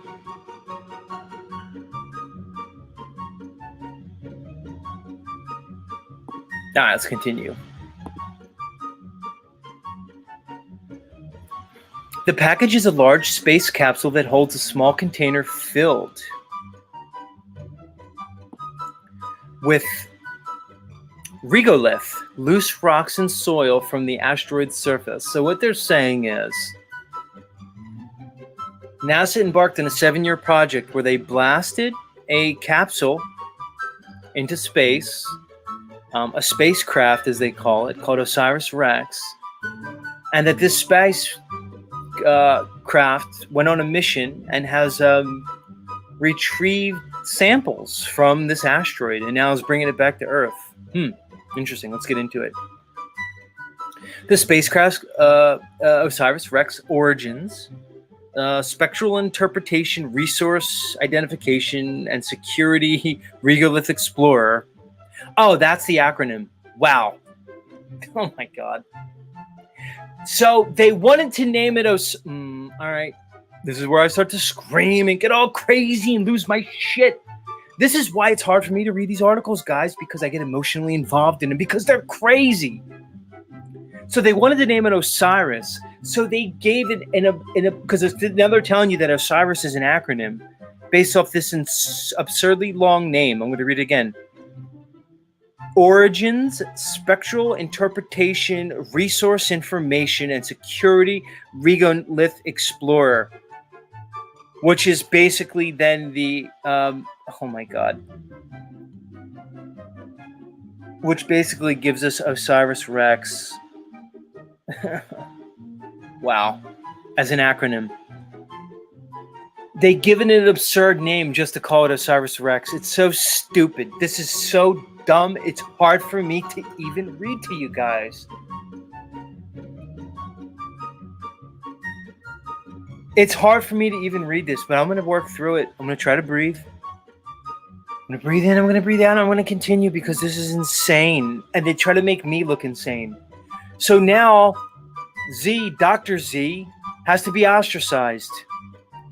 The academic community now has to reject me forever and always because I come out and I point out the absurdity of this. Because I stand up to these assholes as they call it science. With someone like me who's an actual scientist. It is dumb, is it, Chrissy Lee does? It's insane. They do work hard on the acronyms, Joe. And I'm not supposed to point out the insanity of it? It's so crazy. I almost have a hard time processing it. Idiots. But I'll keep going. The spacecraft OSIRIS-REx was launched on September 8th, 2016. That was a while ago, guys. Like they said, it's been 7 years. And headed out into the asteroid belt, seeking to meet up with and explore Bennu. Okay, so they're telling you that 7 years ago they blasted the spacecraft out into space, into deep space, all the way to the asteroid belt to meet up with Bennu. The trip to Bennu took a year and a half. That's a long time, guys. It only takes a couple days to get to the moon, and the moon's 250,000 miles away. So think about how far away something is that took a year and a half of space travel to get to. And once there, the spacecraft studied the asteroid and took photos. Okay, interesting. Guys, if you fucking believe this, I don't know what to do with you. And they're presenting this as reality, and everybody just believes it. It's crazy. I'm losing my mind just reading this to you. I'm actually losing my mind reading this to you.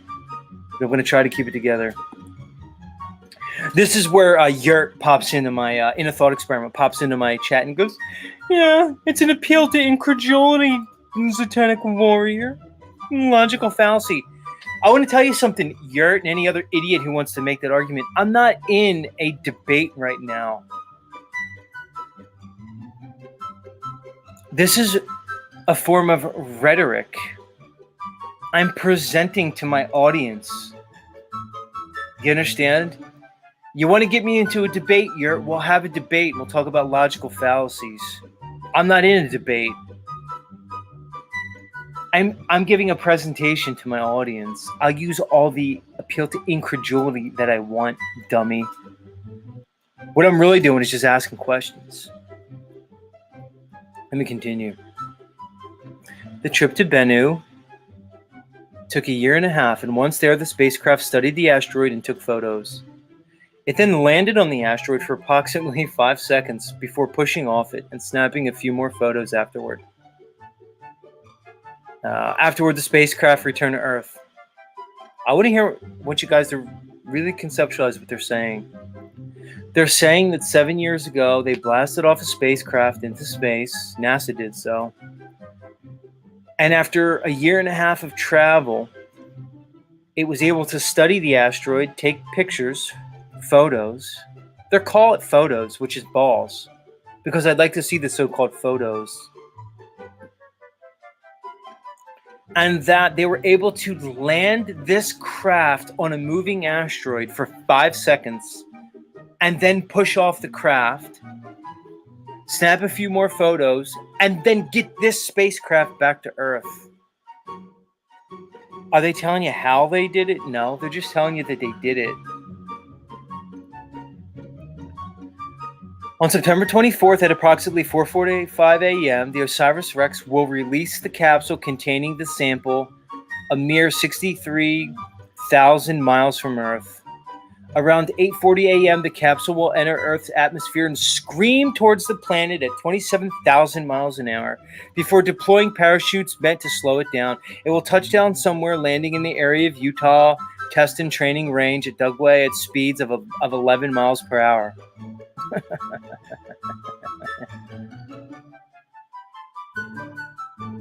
So it hasn't happened yet. We're 2 weeks away from this monumental event. So the spacecraft isn't coming back. The spacecraft is going to, as it says, release a capsule containing the sample. Oh my God. You guys think they have the ability to do this? You think it's real? You all think it's real. Let's continue. Crews from NASA preparing for the landing had their final test on August 28th. Scientists and media toured the overlook of the landing site, 37 miles by 9-mile ellipse, which is 25,000 square miles apparently, and got a peek at the clean room that will house the sample while it's being prepped for the journey to Houston Johnson Space Center. The sample asteroid was chosen for several factors, the primary being its near proximity to Earth and its richness in carbon, meaning it can contain the chemical building blocks of life. Here we go. So somehow they knew that this asteroid Bennu that exists in the asteroid belt, they're saying it was near Earth. Interesting. And for some reason they knew it contained carbon, which they're considering the chemical building block of life. Let's continue. Quote, "We're literally looking at geological materials that formed before Earth even existed." Really?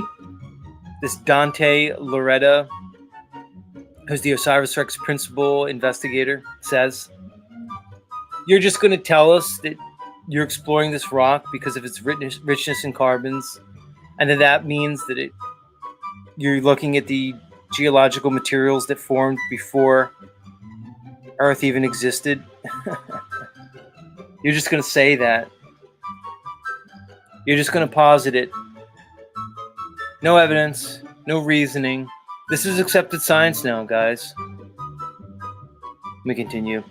The sample traveling to the desert of Utah is the largest asteroid sample to ever reach Earth and the first such sample for NASA.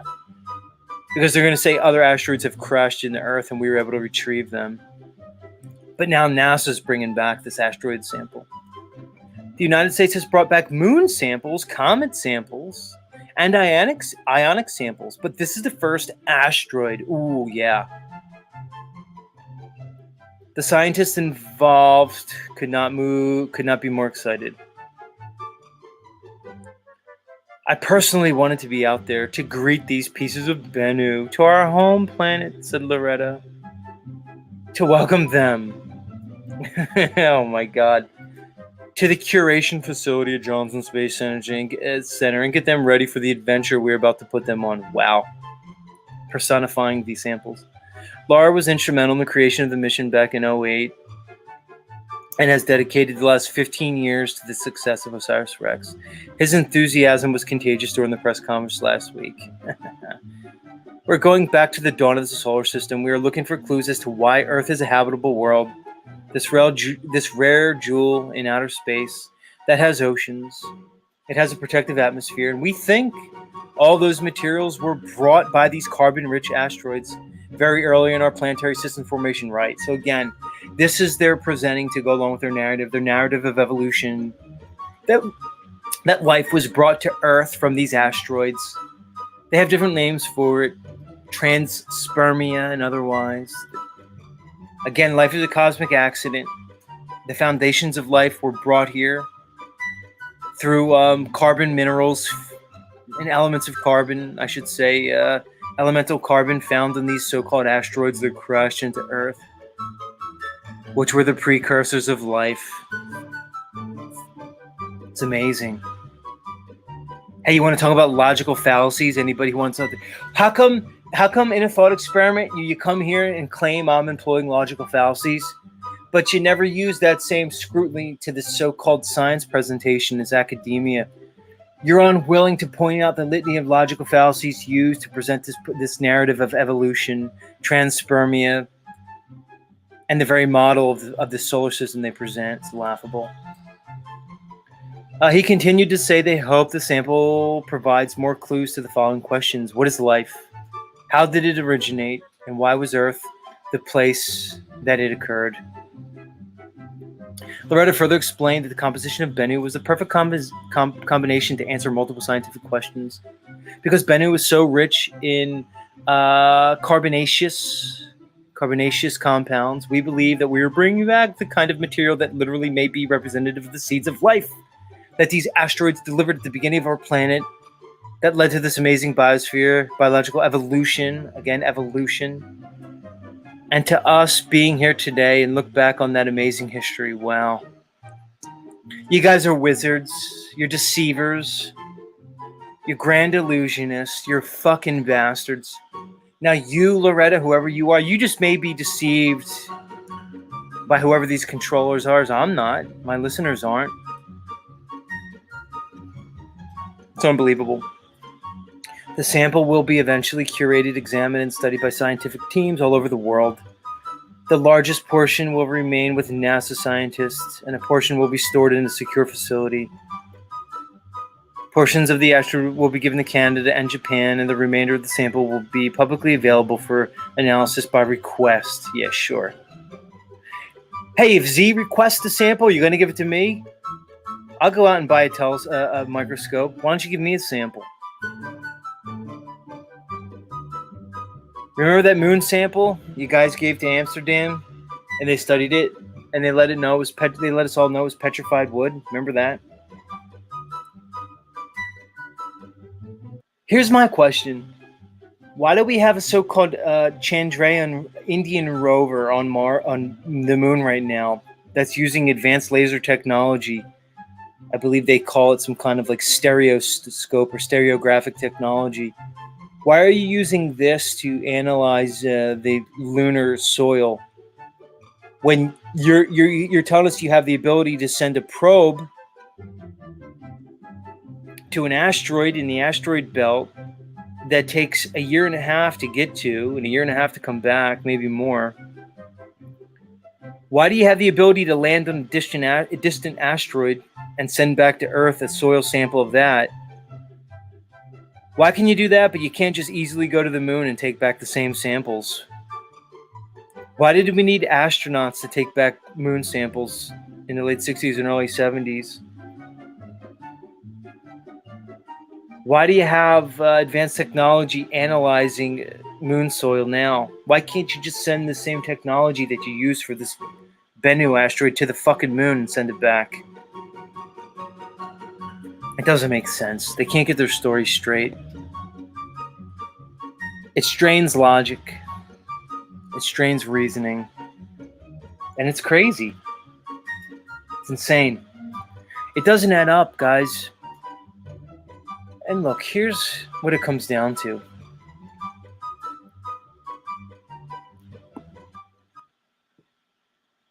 When you have an authority system that's presenting such an audacious, such a sensational lie and deception, a lie of such great magnitude, it only serves to increase the spell that they have over you, to entrench the indoctrination and the control. That's all it does. They present a lie. They present a big lie. They say it over and over again. They say it emphatically. And they have authority figures, so-called authority figures, presented to you. And over time, people just believe it.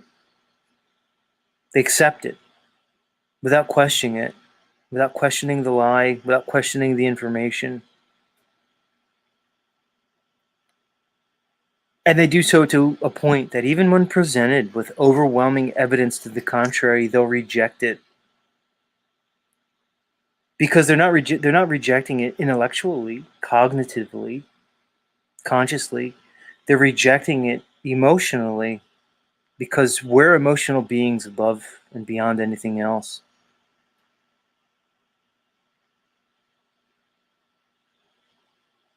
And because we can't conceptualize the magnitude of such an audacious lie, our psychological defense mechanism is enabled, enacted, and we reject it.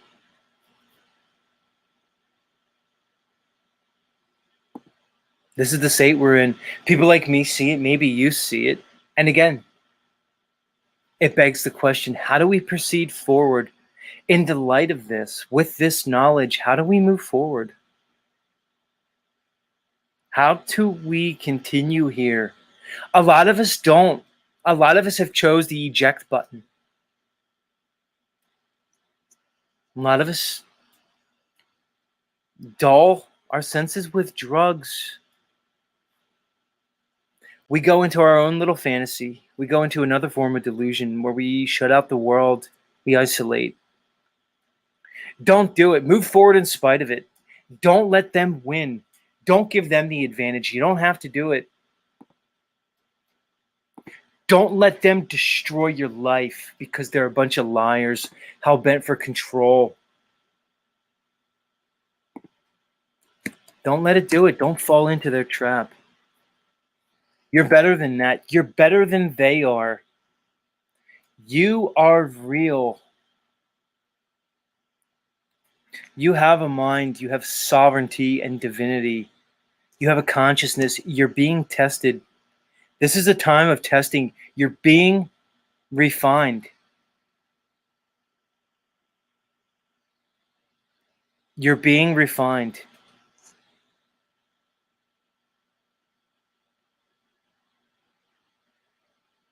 This is an alchemical process for you.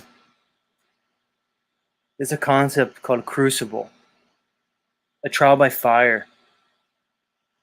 You're going through a process of refinement.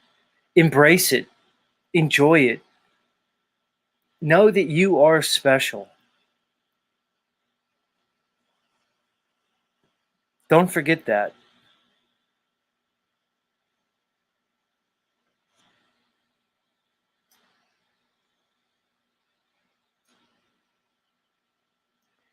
I'm getting rid of you, Benowitz. I'm tired of you. You're gone. I'm getting rid of you. You'll probably come back with a sock account. I don't even think you're real, Benowitz, by the way, so I don't mind getting rid of you. I don't believe you're an actual person. But Benowitz, you can always come up and talk to me. You'll come here morning after morning, week after week, month after month, being a moron, but you won't just come on panel and talk to Z, because you're a coward, if you even really exist. You're a coward. Link's in the chat. Oh, wait, is the link in the chat? Sometimes I try to drop the link and StreamYard doesn't let me. Let me try again. There it is. Link's in the chat now. It's for anybody. But maybe Benowitz will come up and talk to me finally. Yeah, Joe from After World says, like gold tried in fire. Fire purifies. Fire purifies more than anything. More than water. People think water is a purifier, cleanser. Fire purifies and cleanses. What did the Christ figure say? John the Baptist baptized with water. Christ came to baptize with fire, the fire of the Holy Spirit.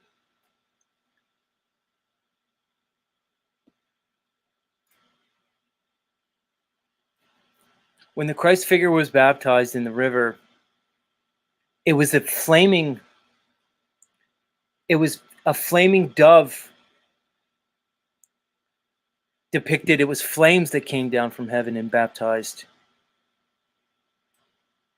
Any depiction of the Holy Spirit in the New Testament always was accompanied by imagery of fire, a burning, consuming conflagration, a purifier. These are symbolic. These are representative. But a fire nonetheless. The Christ figure and the story of Christ can be seen as an alchemical story, an interpretation of what it is to be purified. And all you churchianians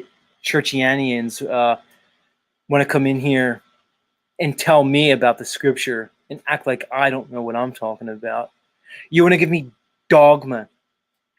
You want to give me doctrine and tradition. But you don't want to come here and talk about truth and facts because you're scared, all of you. The story of the Christ figure can be seen as a purifier, an alchemical transmutation, an elixir,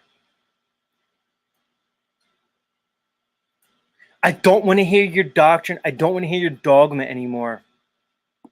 I'm tired of the prosperity gospel. I'm tired of the doom and gloom gospel. I'm tired of the hellfire and brimstone. Either way, it's fucking bullshit. I'm tired of it.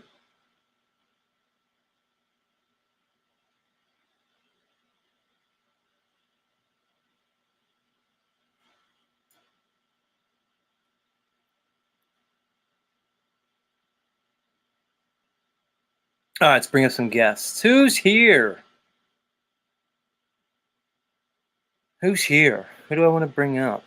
Feel free to come on in, everybody. This is the part of the show where you get to come and chop it up with your buddy Z. We get to see who's out there. You get to lend your voice. Doesn't have to be about me coming on here.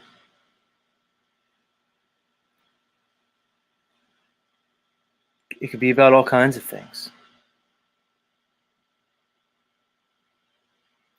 Let's see. I see you guys back there. Just hold. Give me a hot second to get your asses up here.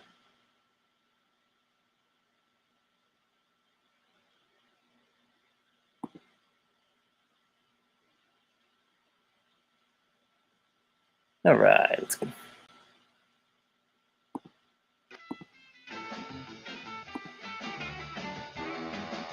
As you can tell by his theme song, our next guest is going to be Mr. Axis Ratblood. We played his music earlier. Like I said, Ratblood's an artist. He's a musical artist. Apparently, he's like a signed artist, that's the interesting part about your personality, Ratblood. That you were schooled, educated in the musical arts. And you still practice it even to this day. Which is an interesting part about your personality. Anyway, let's bring him up. Let's see what he has to say this morning. Ladies and gentlemen, Axis Ratblood. Hey Z, how's it going, brother? What's up, Ratblood? What's on your mind? I'm pretty impressed with your delivery today, man. I mean, you've come across really... You struck a nerve with me, brother, and that's hard to do. What was that? I'm what with you? You struck a nerve with me, man. You to the kind of a part of you that I haven't got to see before. Because your delivery today has been awesome. I'm very impressed with that. Well, I appreciate it. I'll take the compliment. Yeah, do take it and pat yourself on the shoulder for that, man, because your delivery today has been awesome. Only thing I wanted to say is, as long as I've been roaming around in different channels and various other platforms, you can put the answer to the next step that people should be taking right in front of them, but it's like a coy dog. They're not going to eat it up, man. That's why it's the same redundant situations in the chat rooms with the same people over and over, mimicking the same thing they did the day before. But I say, if you're going to do anything at all, make a defense for yourself. Like the frequencies that I use to neutralize the frequencies in my house so that I'm not affected by what they're doing it's a defense. I mean, and it's one of the only defenses you have, because they're coming across now. Well, I'm sure you know, Z. We're kind of in a position where it's either defend or become a victim. Well, let me ask you, what do you attribute this to, Ratblood? What is this mindset that keeps people stuck in their paradigm, in their current thoughts? Is it fear? Is it indoctrination? It's both. Yeah, it's fear and indoctrination. If someone is comfortable, which you obviously know, you spend 30 days doing anything, you become comfortable and it becomes complacent. And I think a lot of these people find complacency, especially in YouTube, instead of growing and developing skills outside of YouTube to enhance the truther part of themselves.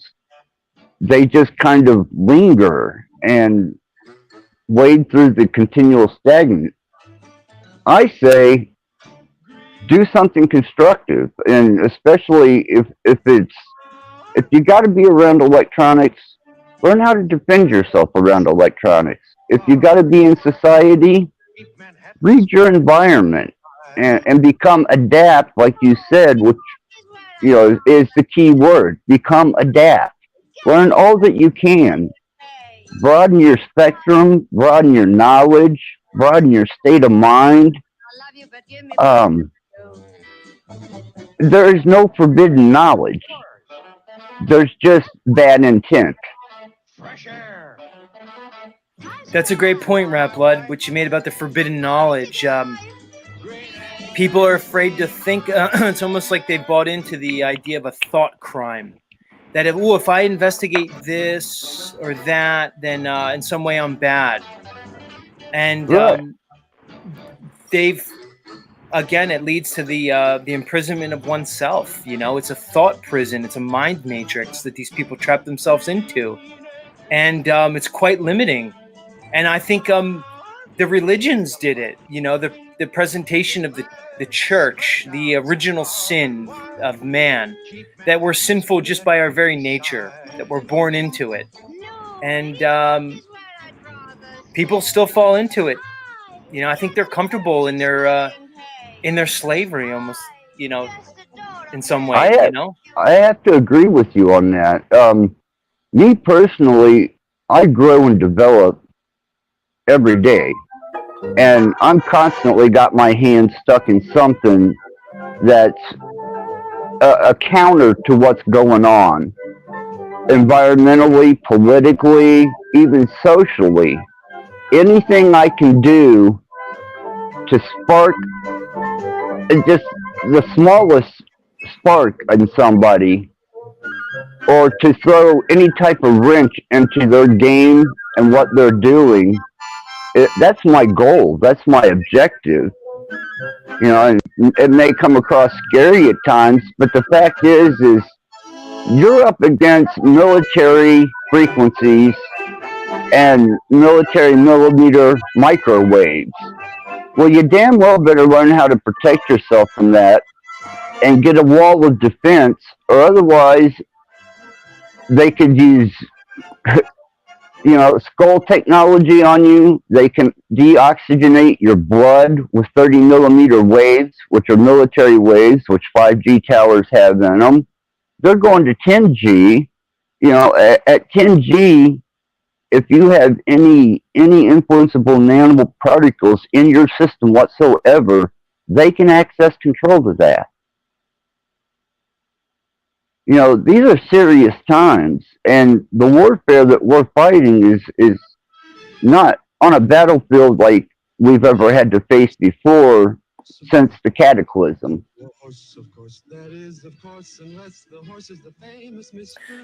Good points. And I like your message about being proactive and protecting yourself. It goes in above and beyond this helpless mindset that people feel as though they're just helpless in the face of such an overarching control structure. It's like, oh, what can I do? There's plenty of things you can do.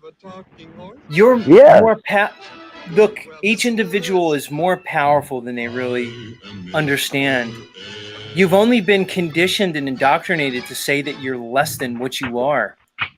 We're all important. Look, they wouldn't be spending so much time, energy, and attention in controlling our mindset and controlling our consciousness if we weren't very powerful co-creative beings, dude. We're the thing. It's all about us.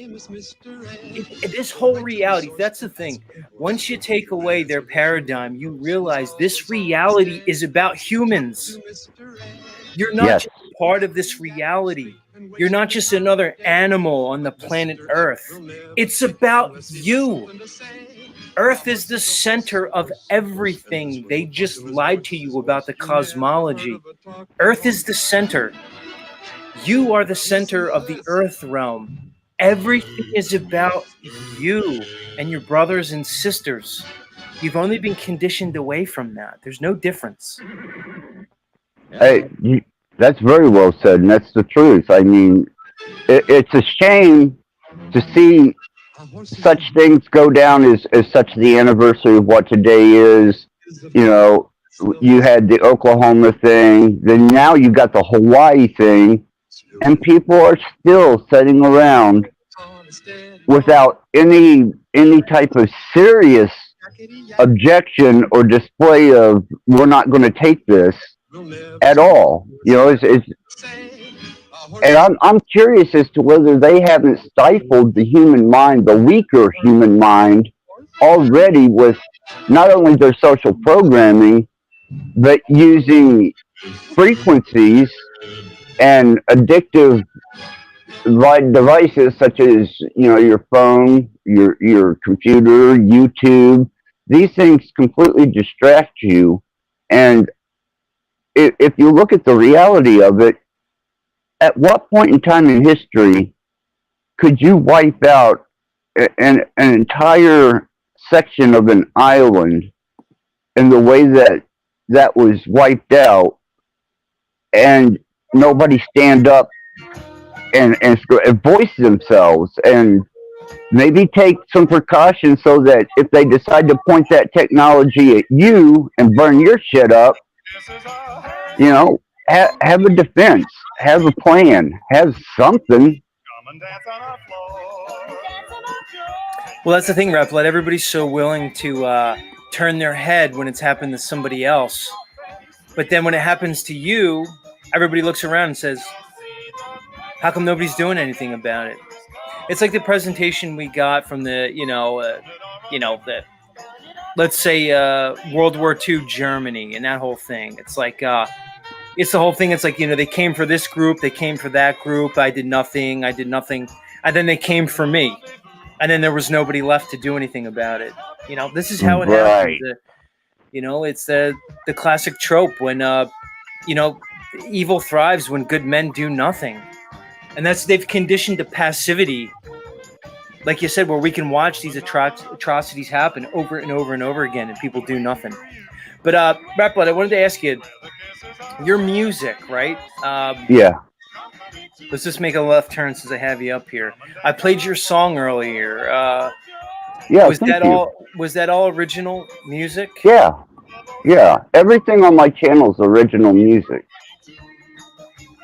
All the classical pieces, I play all the instruments.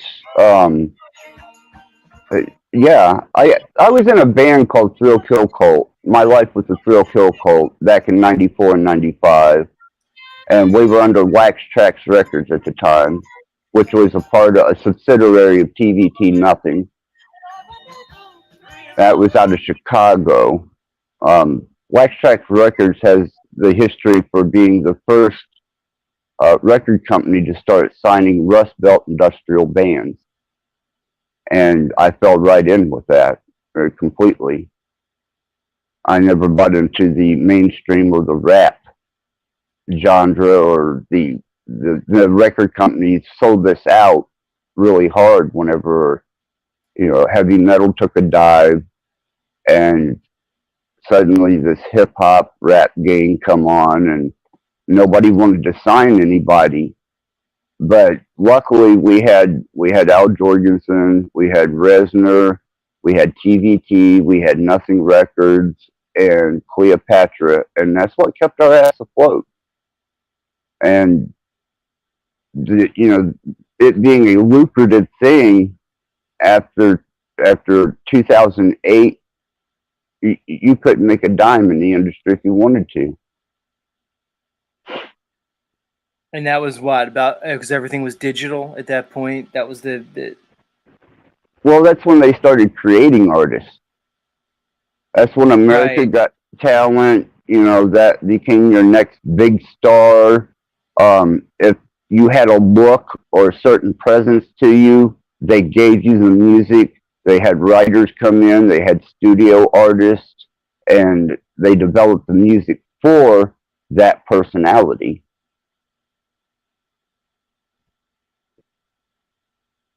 right. Um, that makes sense to me. Yeah, Let me play your song. What did you use in I terms of? mean, I used my digital drums with a sequencer, putting a mild drum track behind it. I used my mini chord, and I layered the synth on it, and then I just took samples of what I thought would be kind of uh, not so aggressive attack against character, but kind of a humorous aspect against character, and tied the samples in, and within a matter of I think it was about 8 hours, I had that done.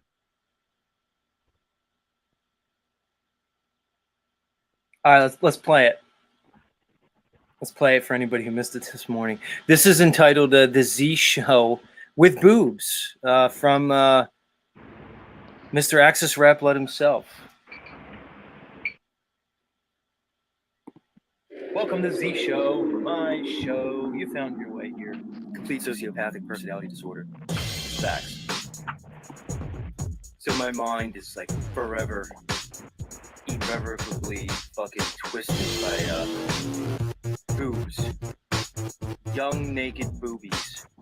Thanks, adults when I was a kid who like did nothing to like help me progress, develop, learn. You just sat me in front of the great. Thanks. Can anybody else relate to that? Can anybody else relate to that? High school movies. High school movies.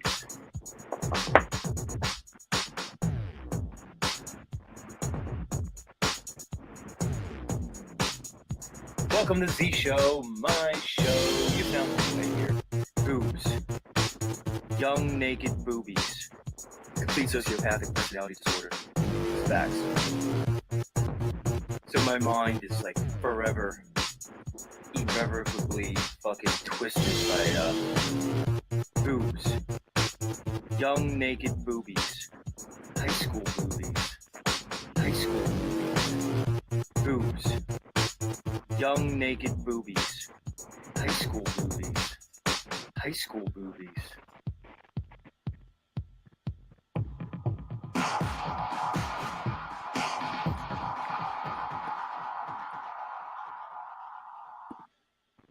Yeah, Not bad on that one, dude. Not bad. Yeah, there's the last album I done was last year, and that was on I posted that on the channel and released it track by track. But the ideal is to, instead of being an aggressive asshole, I like the idea of a rat attack being a kind of a catch to the hook to a channel, and who knows who I'll spotlight next or what kind of music I'll put to it. And then I will take their personality in samples and try and personify that. And I felt that this track, what I did there, I know you thought I was coming at you sideways, but a rat attack is just basically me taking samples of you and turning it into music and just putting it on the channel. And it's gotten great response. I mean, people are really digging it. So I think that's kind of the direction that I'm going to take, with dealing with YouTube and applying myself constructively, and lot less destructively. Yeah, I like it. I like it, Rat Blood. That's good stuff. All right, I'm gonna let you go. I'm gonna bring up my next guest, Rat Blood. Good stuff this morning, dude. You're always bringing the gnosis, and that's one of the things about you, dude. Is you know, you come and you bring it. You bring the knowledge. You're not afraid to explore things, and it always makes for a compelling conversation. So Thank much you, love, Steve. dude. Yeah, All right, you take absolutely. care. Thank you. It's Mr. Access Rat Blood, everybody. Sorry, all you churchians, you churchianians. Why do you give Rat Blood a platform? Because Rat Blood can come up and at least talk and have a conversation with me. We don't have to agree on every little thing. Let's see. See, I like his music, Emmanuel. I like that old, the Trent Reznor 9 Inch Nails type of music. Even some of that fucking Marilyn Manson stuff. I like that kind of music. There's just a part of me that responds to it. I'm the kind of person when it comes to art, I don't judge art. I see how I respond to it. I see how it makes me feel. And that's how I evaluate music. Music is not an intellectual thing to me. Music is an emotive thing. Music is to me, it speaks to certain levels of the human consciousness that are more, let's say, more basic, more primal. That's what I'm into. That stuff. I don't have to look at it with some construct. No, that's satanic. There's satanic imagery. Guys, look at the realm you're in. You churchianity people, you want to look at Catholicism. I read an article this morning about a nun from like the Midwest that they're thinking about proposing putting her up for sainthood because she's been dead for 4 years and her body hasn't decomposed. So I'm looking at a news article of a dead nun with a partially decomposed, gross body. What's my point? My point is even your so-called religions are fucking dark, occultic. They're blood religions. They're religions around death worship, necromancy. Okay? You have to look at these things. And you say, well, I'm not a Catholic. I'm a born-again Christian or Protestant. You guys know it all came from the same Catholic Bible, right? You understand that the 66 authorized books in the King James Bible all came through the Roman Empire, filtered through it. You have to understand that, right? I don't want to hear it. You come at me with doctrine, you come at me with dogma, I'm not going to listen to it. Don't talk to me about Satanism. Don't talk to me about those type of things when the very religion you practice is a blood religion, a religion around death worship. Christ apparently rose from the dead. Look at the ritual. Look at the Last Supper ritual. The body of Christ. You're eating the body and drinking the blood of Christ. It's right in the religion. I'm tired of it. I'm tired of what you're coming. Yeah, Jesuit propaganda. Nice one, Fruit Kiss. Don't come at me with your holier-than-thou attitude and expect me to respond well to it. I'm not going to do it. I'm beyond that. As you use your doctrine, your tradition, basically, to justify your bigotry and hatred against others. Because all you're really doing is you're putting yourself in a superior position. You're coming at me as if you're the moral and intellectual authority. Because you're insecure. You need to elevate yourself above others. And I'm just tired of it.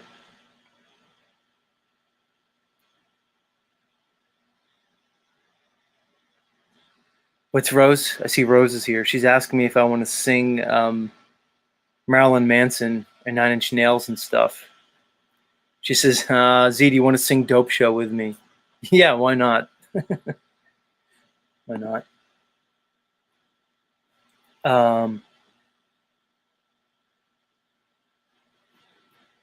Yeah. The Cabo HU Ball Kabbalah. Worship God, Black Cube. Yeah. It goes deep. It goes real deep. Let's see who I have in the back. I got another guest. Let me drop another link in the chat, see if people want to join before we wrap it. Always want to give people an opportunity to come up and speak to me. This is where I get my information, guys. Right here. I don't spend copious hours online consuming information anymore. I'm very select in the content that I consume nowadays. I'd much rather spend my time creating, building, growing. I realize that more and more, these rabbit holes are really never ending, and there's an addiction to many of it. I'd rather come on here and talk to you guys about stuff that could be uplifting. I'd rather start to move forward in this thing. Like Rat Blood said, people want to stick. They're stuck in their ignorance. There's an addiction to the information. There's an addiction to the doom and gloom and the darkness. And I'm moving beyond all that shit. Tired of it. Where's my music for my next guest?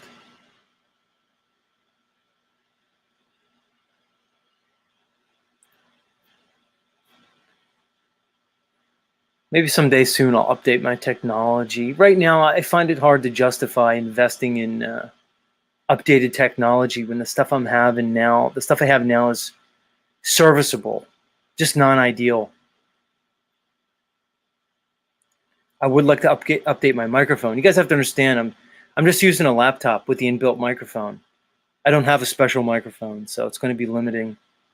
The processing speed in my equipment is limiting. And again, I have a personality that tends towards perfectionism, so a little bit of that is frustrating. But in a lot of ways, I'm forcing myself to deal with it. Because I think things should grow naturally. If I continue doing this broadcast, I think it should grow naturally over time. What I see is these people, they come in and they invest big time. They have the production value. And they come in and they want to be a podcaster. They want to be a presenter, a content creator. Which I think is great, but also I think it evidences a lot of top-down control. Look, if somebody comes into these so-called, truth communities and they have a high level of production value, and they're getting a lot of subscribers, like almost unnaturally fast, I look at them with a degree of suspicion. And I would expect you guys would look at me with a similar degree of suspicion if I were to come on here with a bunch of equipment and invest a bunch of money into this endeavor. There's a degree of I don't know, almost like an unnatural quality to it. And I'd rather sit here and talk to certain people as opposed to getting these big YouTubers on here. Like, I'd rather talk to people like my next guest. My next guest to some people is objectionable. Mr. Morgan. I've had people come on recently and say, well, why do you have Morgan on your show? They'll say, Z, can't you tell Morgan is demon-filled? Yeah, this is a man who calls himself an ex-Christian who's really just espousing the same Christian dogma that all churchianity evidence. And he's going to want to come up here and tell me, no, Morgan's demon-filled. And that, Z, you're exploiting Morgan by having him up here. This is the way people think. They don't like discourse. They don't want to hear just everyday people speaking their mind. They're threatened by it. They want the polished presentation that they're used to because they're still under the idea that there's an overarching authority figure that knows something. They can't let it go. They want the evening news. They want the polished presentation given to them.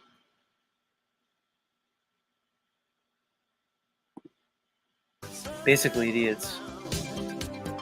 Look at what you see in her face.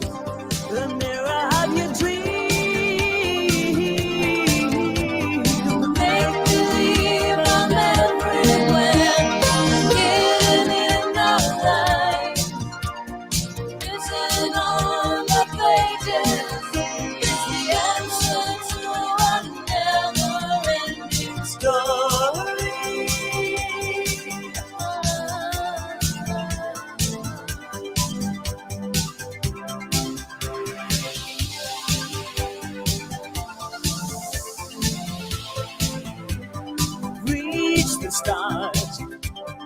Fly a fantasy,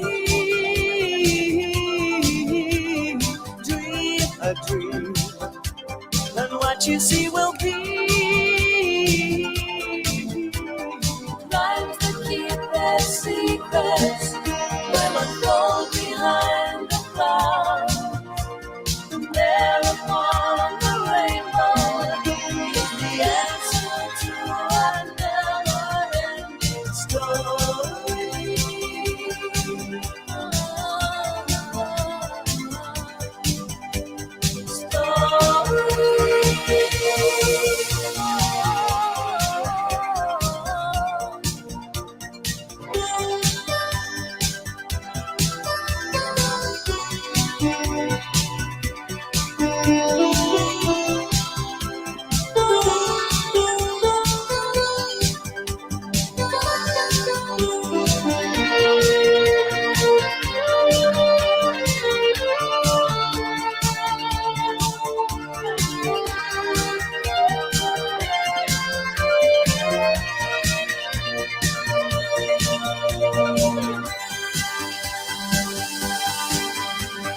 Show no fear, for she may fade away. In your hands, the birth of a new day.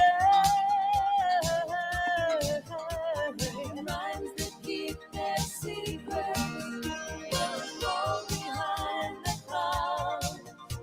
And there upon the rainbow is the answer to our never-ending Story.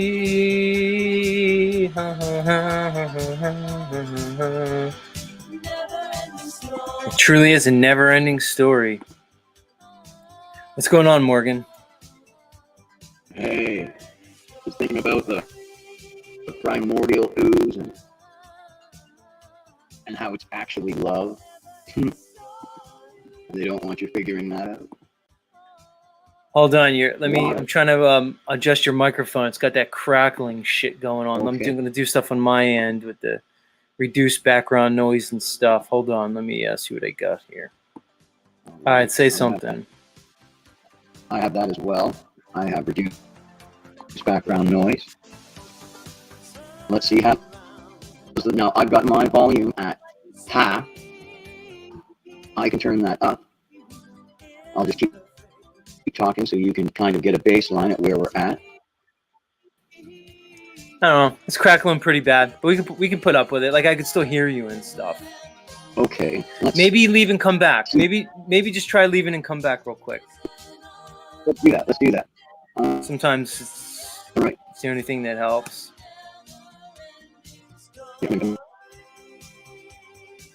So I think Morgan said he thinks the primordial ooze that's talked about in like evolution.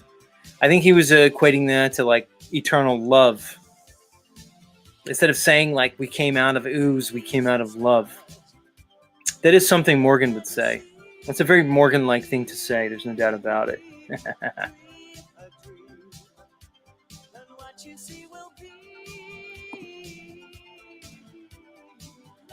This was one of my top movies when I was a kid. I'm sure a lot of kids could agree with that.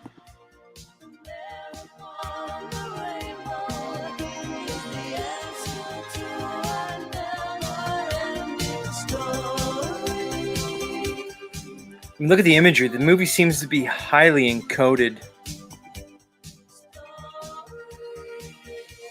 They're presenting like a primordial turtle, like a large turtle. Many of the creation stories in multiple cultures talk about a large turtle in reference to the creation of this world. You have dragons. You know, how many references to dragons do we have throughout antiquity? The archetype of the dragon associated with the phoenix.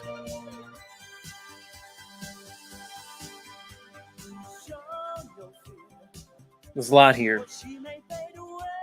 The rock people.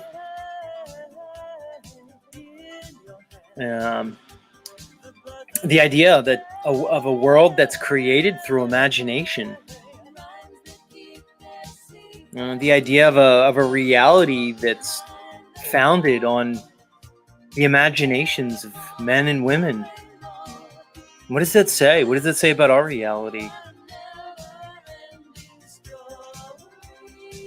Are they letting us know through this film that we are conscious co-creators in this reality? That we're creating it ourselves, as opposed to being just passive passive beings in this reality. Are we creating the reality? Is that what they're telling us? It's fascinating to me. Highly encoded. They present the image of the southern oracles, which seem to be right there, the Ouroboros, the snake eating its own tail. You know?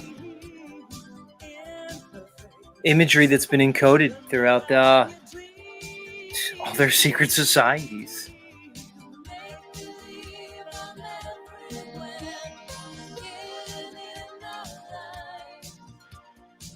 Well, Morgan hasn't come back up yet. Tommy's here, though. Tommy, I thought Tommy, we talked to you already earlier in the show. Are we going to do a double dip of Illumitami? The lonely Illumitami. Illumitami, you might be the loneliest person on this earth. I'm getting that vibe with you, Tom. You're a lonely guy. And I realize, because I could relate with it, man. I spend days by myself, Tom. I'm trying to break out of that. I'd rather be spending time with Christy Lee dolls.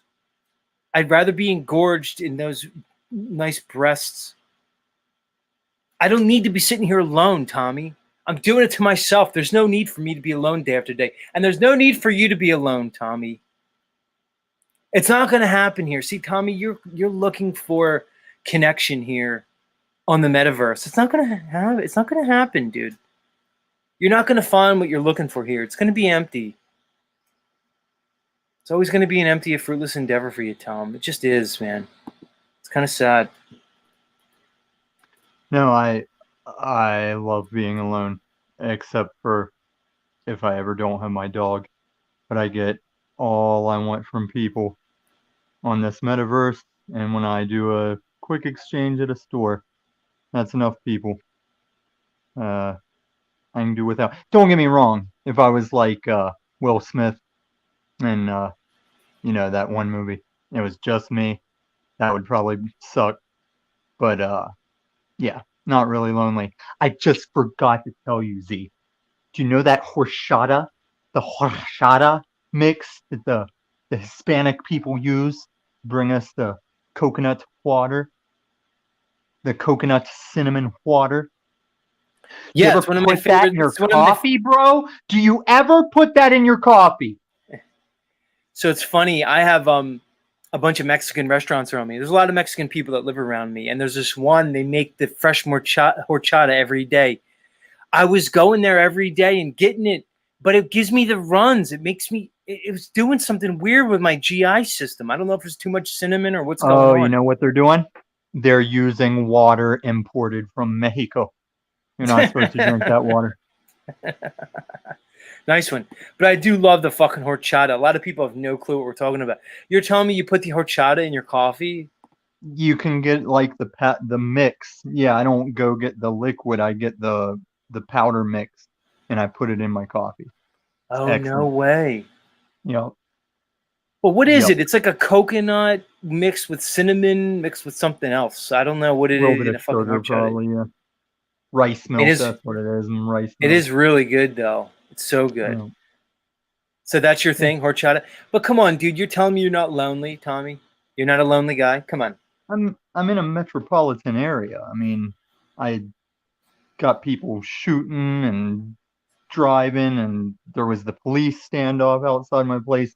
Like, I always hear and see people. But yeah, as far as a lot of, what's the word, interaction, I've had my fill, man. I'm like 43. Not a lot of new, like, we're correct. Like, the man and woman relationship thing, it's not what it used to be. Just people aren't existing like they used to anymore. So I'm Agreed. content. I'm content with the online interaction. Well, here's the thing about, so-called relationships, dude. We have in this old, like archaic concept of man and woman marriage that is trying to be superimposed over this technological age that we live in, and it doesn't match. Look, marriages don't work, Tommy. Anybody who can't see that, I'm sorry, they're lost. I've lived long enough. I'll be 45 years. I'll be 45 years old in a couple of weeks, and what I've seen is that I don't see any marriage working ever. This idea of monogamy and getting into a legally binding contract with somebody of the opposite sex, raising children, it just doesn't fucking work, man. And it's crazy to think that it would. Go ahead. It was what the country was founded on, like that nuclear family. But yes, we are in this evolutionary stage of society where it's like women go get their attention from forums full of weebs, dudes go to the hub, just rub one out and move on. And it is different. And it's like you said, kids are being raised in mixed situations. I couldn't imagine being a child with this fucking portal in my hand. Like, I used to jerk off to the Sears catalog lingerie section, I couldn't imagine the filth, the things you can look at on this phone whenever I was adolescent. I'm glad I didn't have that test. Yeah, it's a little much, this whole this technology thing. Hey, remember when you did something Get out of here. stupid Much at love. school? It was good talking to you. I don't want it to go All south. right, fuck off. Fuck you. I can only take you in small bits, dude. Me and the audience, because we know it'll just go bad at some point.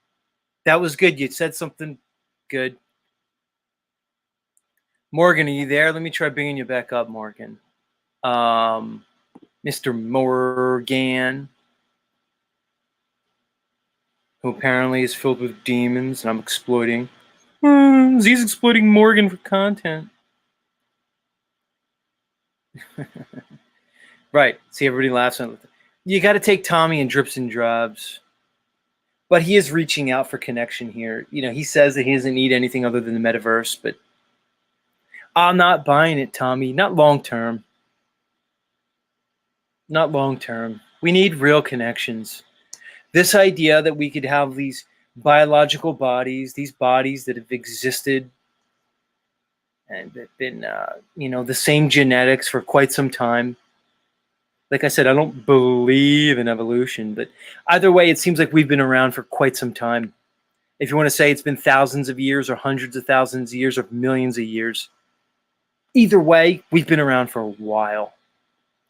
It's just a matter of scaling. And to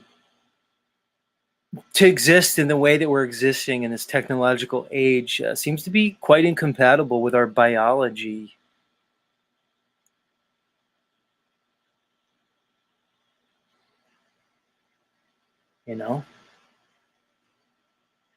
So to think that we could exist counter to our biology is insane. Very likely, much of what they call disease, psychological disorders, probably very simply a function of the incompatibility that we find ourselves in. This idea of a man or a woman existing with this technology, it's incompatible. Well, you can't evolve that quick. You can't change that quickly. Let's bring up Morgan, see how his audio is. Morgan, let's try that audio out. All right. I I have the one thing plugged in. It might be really bad. No, it's much better. It sounding? Oh, really? Yeah. Okay, super. Now, if it goes horrible after this, forgive me. I just unplugged this because it's hard. It's still good?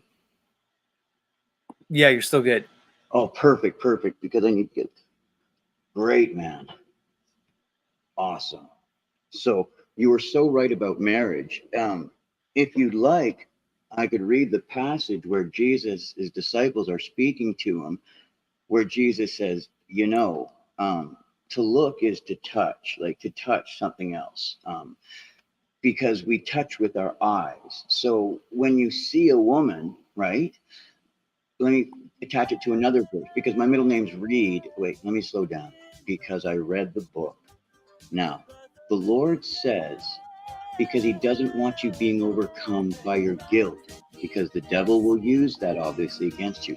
So he says to you reading this, no temptation has overcome you except for that which comes natural to a man, meaning sexual, because I made you to be attracted to women. Now, it doesn't mean that you become a pig, because in your mind, how you live, you need to, but the Lord also is clear to say you're going to be attracted to them. So I would, and the disciples are like, and he's like, so every time you see one, if you're married, you've committed adultery. And then the disciples say, well, if it's this way between a man and a woman, Lord, is it better if they don't marry? The Lord goes, he goes, but some can accept this. Some has been given to them to understand. Others, they don't understand. And are you forbidding marriage? It's like, no, except Jesus says, those who are mine, who were married, and then came to a knowledge of the truth, okay, live as though you are not. Now, some would say, live as though you're not. Now they might be, what does Jesus mean by that? Some people will lie and try to say, he means not having sex, because priests don't have sex. So it means if you come to a knowledge of the truth, you shouldn't have sex. No, because in the very next verse, the Lord says, stop denying each other sex unless it's except for something for a short time, say with prayer or fasting. But I mean, but it's not going to help you. It's not going to help you in life. It's not going to be of any benefit to you. So the Lord says, stop doing that. But when people want to know, okay, Morgan, tell me how the Lord can say, I can tell you easily. What does the Lord mean when he says, don't marry? Well, not don't marry. He didn't say don't marry. He says, live as though you are not. Here's why.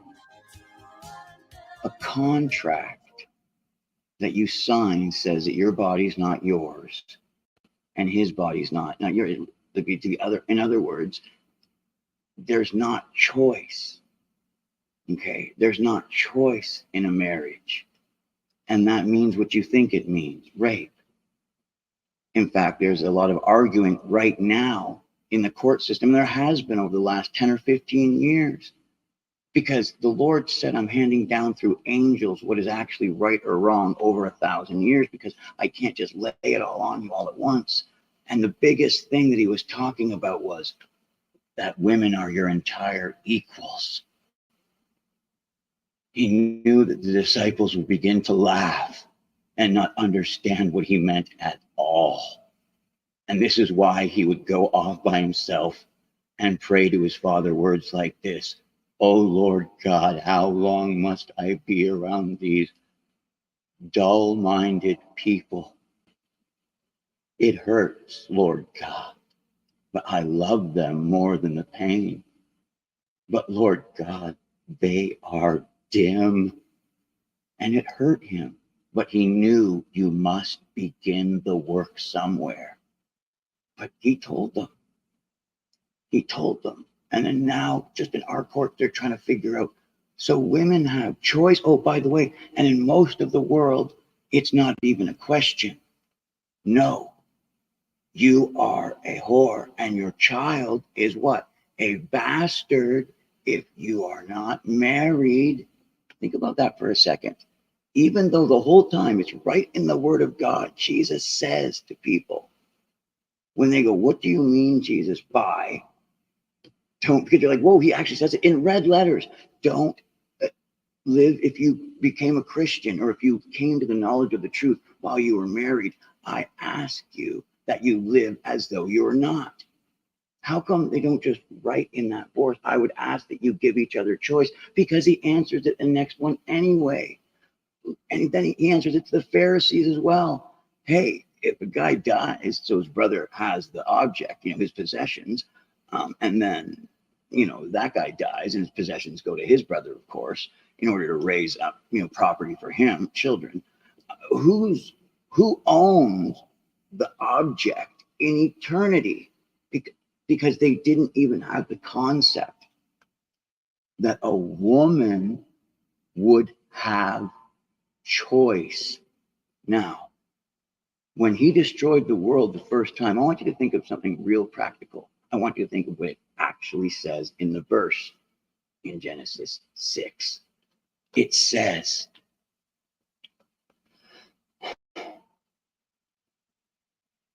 that women were being sold along with their children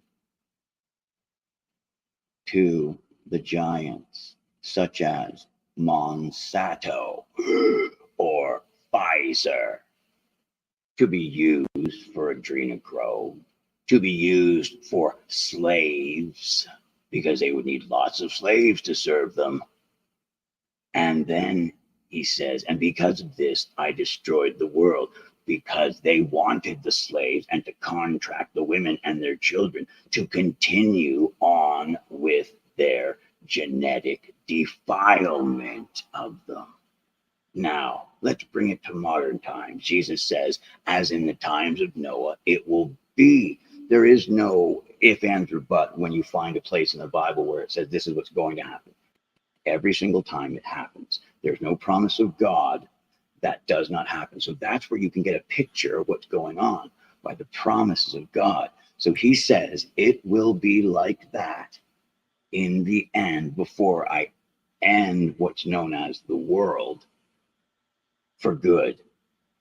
They will be marrying and being given in marriage, meaning the woman will still not have choice and will be bought or sold by the father or the son, meaning the son or a son.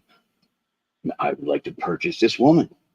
Oh, the father. Well, yes. See, it's not the woman's choice. Well, yes, you may, because, and that's what he means by given in marriage. Or a father goes and finds a man, or to parents, because who is that? Who does that man belong to when they're deciding his marriage? Well, because Morgan, let me jump in here, Morgan. You get it. You get it. Let me jump in. Yeah, man. I want to show you something. Speaking about women. So yeah. He says, angels in heaven, they get choice, right? Jesus says, what happens to that woman, right? The object. Jesus goes, she has choice, just like my angels. Well, I want you to check something out. So I found this new YouTuber, and I'm kind of like a little smitten by her. So she's a doctor, all right? Yeah. And she's a flat earther. All right. I want you to check this chick out, because I want my audience to work on getting the gift of discernment, right? Because I have the gift of discernment. You have the gift of discernment, and I want my audience to get her over to my show. Her name is Kelly Brogan. Rose, do you know who this is? Rose, we need to talk to this woman. Because she is a flat earther. And let me play some of her stuff here. Okay. Let me see what's going on here with this chick. We're going to evaluate this chick. Somebody says interviewed her. Who did, Arpool? Yeah, Eric Dubay interviewed her.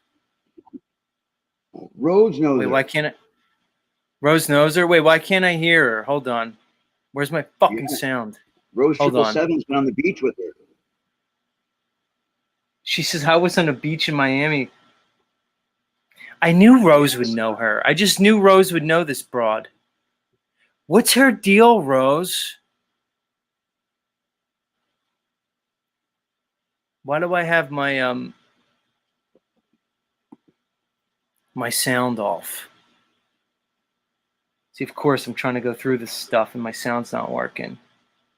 I'm going to drop the link right here in the chat. Guys, go over to her channel nicely and let her know to come talk to Z, Zetetic Warrior. Is she live? And who will also be participating in my first in-person event in November called Audacious Embodiment. Let me check out some of her shorts here. I knew Rose was going to know her. Oh, Rose wants the StreamYard link. Yeah, let's come up and talk about.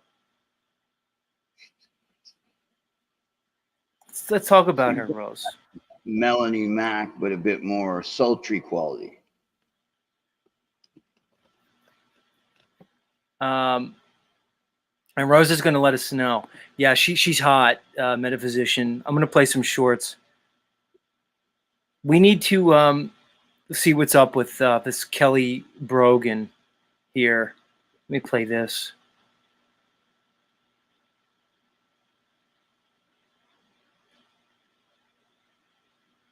Yeah, let's play this.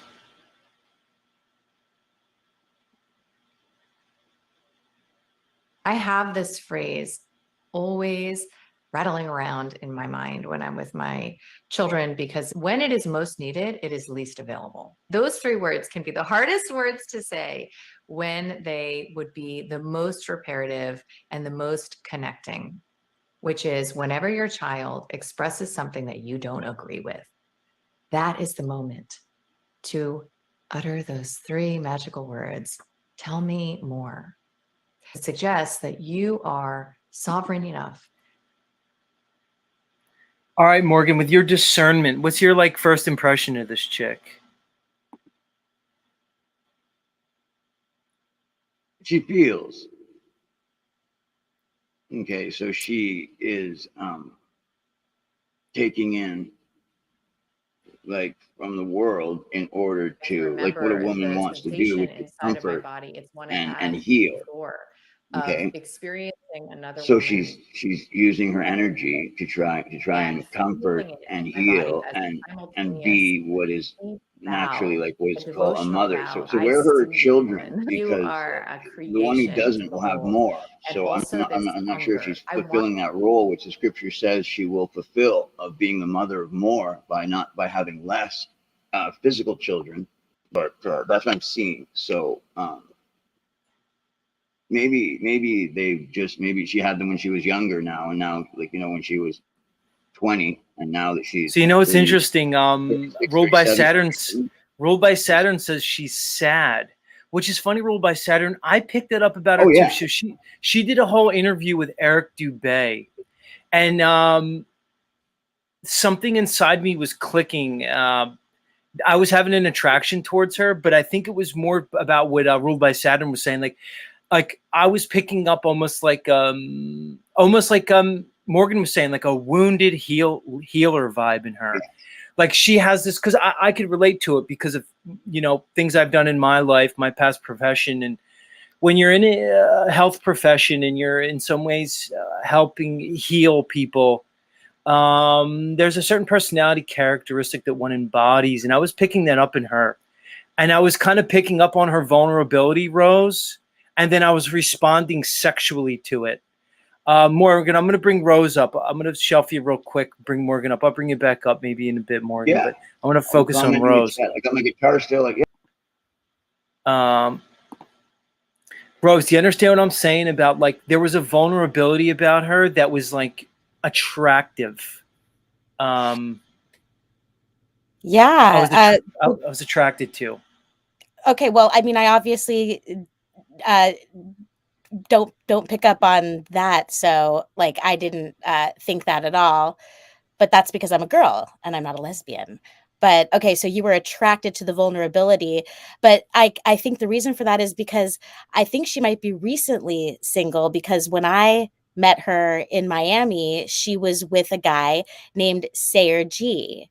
So this is very interesting because she and Sayer G are on a bracket up above us in terms of like exposure, their email list, their combined email list. So it's very interesting when you're in the truth community at that level where you have like a 50,000 email list on your newsletter. So you're like, that's like a 25% of David Avocado Wolf, but you're really up there. When you break up, what do you do with the email list, and how do you, who gets who in terms of subscriberships to different things? So anyway, Wow, that's that's what I was interesting. wondering. Well, it's funny, Rose. So she, like, my audience. Okay, so she recently, Eric Dubay interviewed her, and then he launched it on his channel.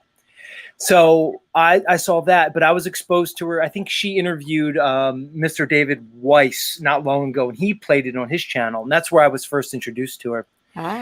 My audience is right. She mentioned in the Dubay interview that she's been divorced twice. She also said she's been celibate for the last 2 years.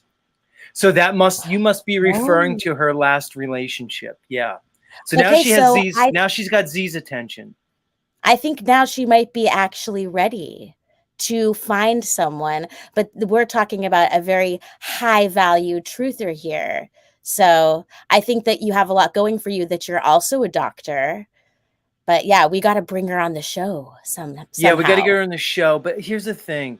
It's very likely not going to work out, Rose, because she's a doctor. She's a fucking MD, right? So her standards, okay, she's an MD. She's successful. Her standards are going to be incredibly high. The chance that I would have would be like, okay, she's already gone through the bad boys. She's already had the quote unquote high value men. And now she's in a point now where she kind of wants to slum it up with a Zetetic warrior type. You know what I mean? Because she'll know I'll give it to her real good. Like I would devour her. I would pretty much make her a sexual puppet.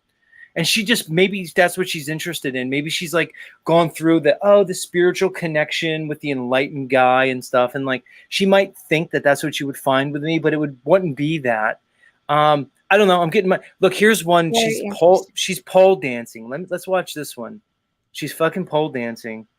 Yeah, I think she might be tired of the like. I know the influence, I know the impact, and I know the vibes. And the girlies love the vibes. And that's just what it's about. I know the influence, I know the impact, and I know the vibes. And the girlies love the vibes. All right, and that's so she's obviously a smoke show, Rose.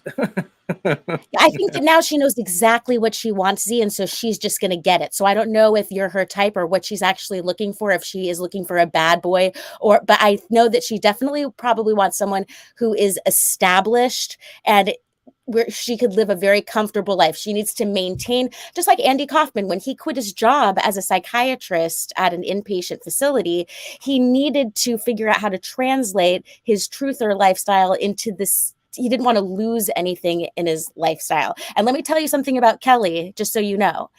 Her house is the kind of house where you're kind of afraid to sit on the furniture. It's extremely clean. Okay. So just like, that's just something to be aware of, because I couldn't be able, my mom is a little bit like that. But it's more welcoming at my mom's house. You're not afraid to sit on the furniture, but it's nice. But it would be really hard for me to keep up that level. Like the furniture looks less comfortable and more stylish. And I'm all about the comfort. So. Yeah. Just so you know, Rose, in reality, she's like, she's in a class that's not typically, it's one that I typically don't associate with. And I can tell that. I could sniff that out, Sometimes I wonder if these people are like of another genetic lineage, like there's like different, almost different kinds of humanity, and I often wonder like, and they tend to find each other too.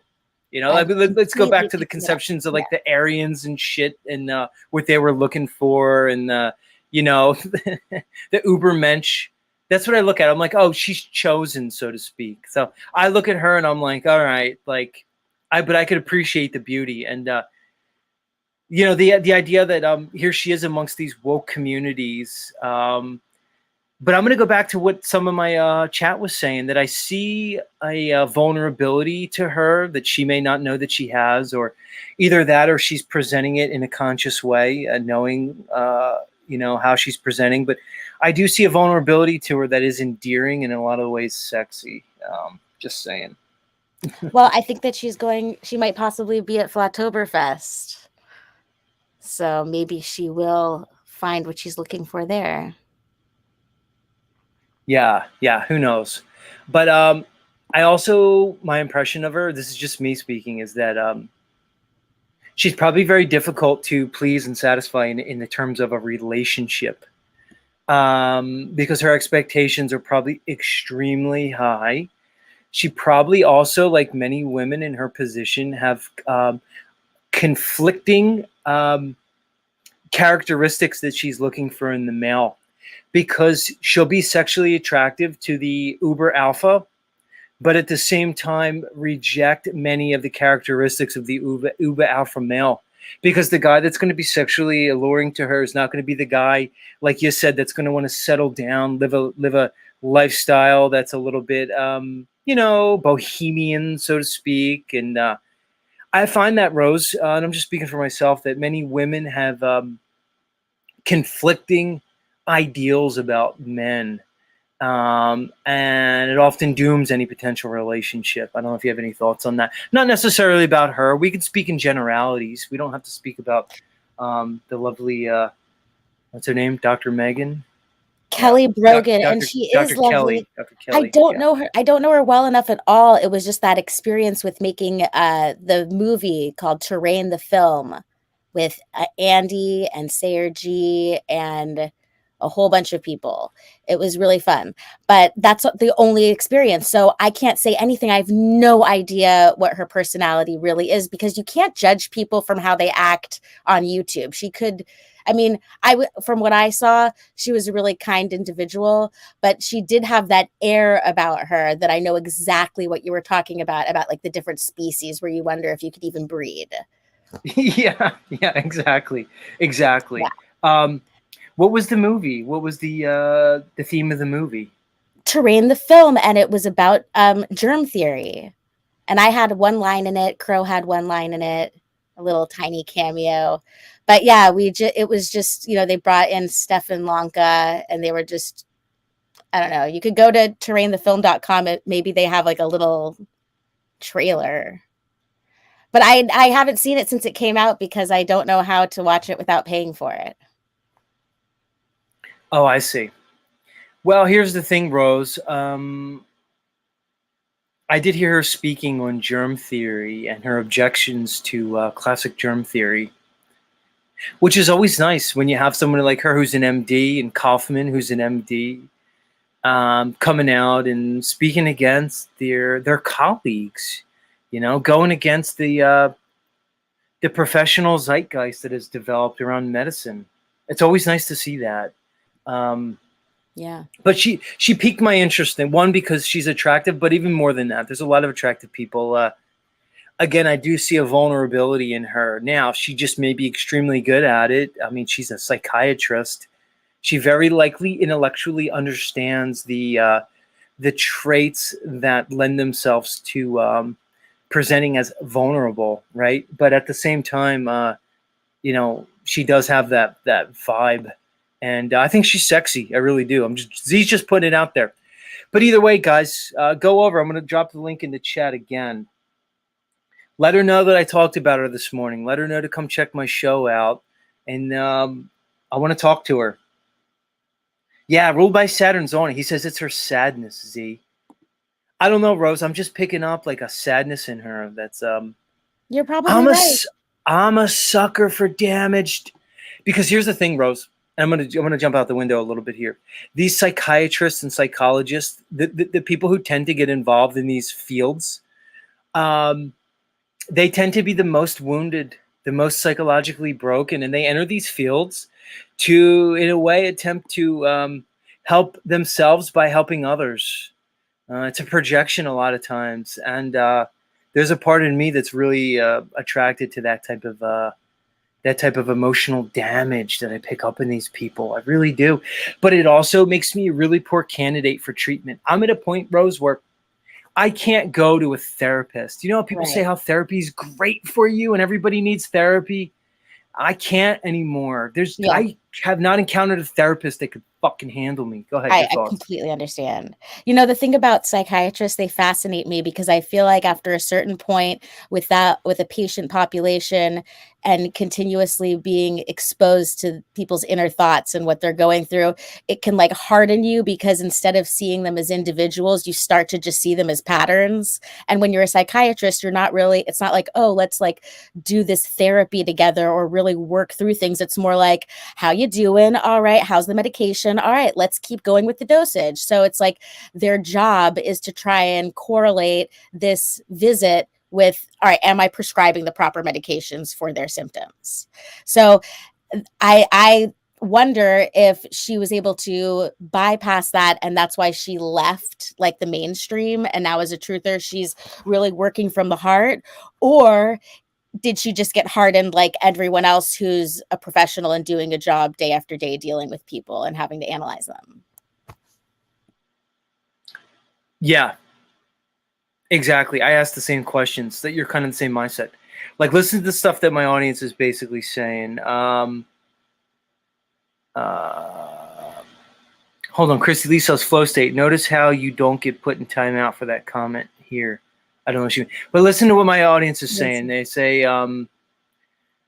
hold on.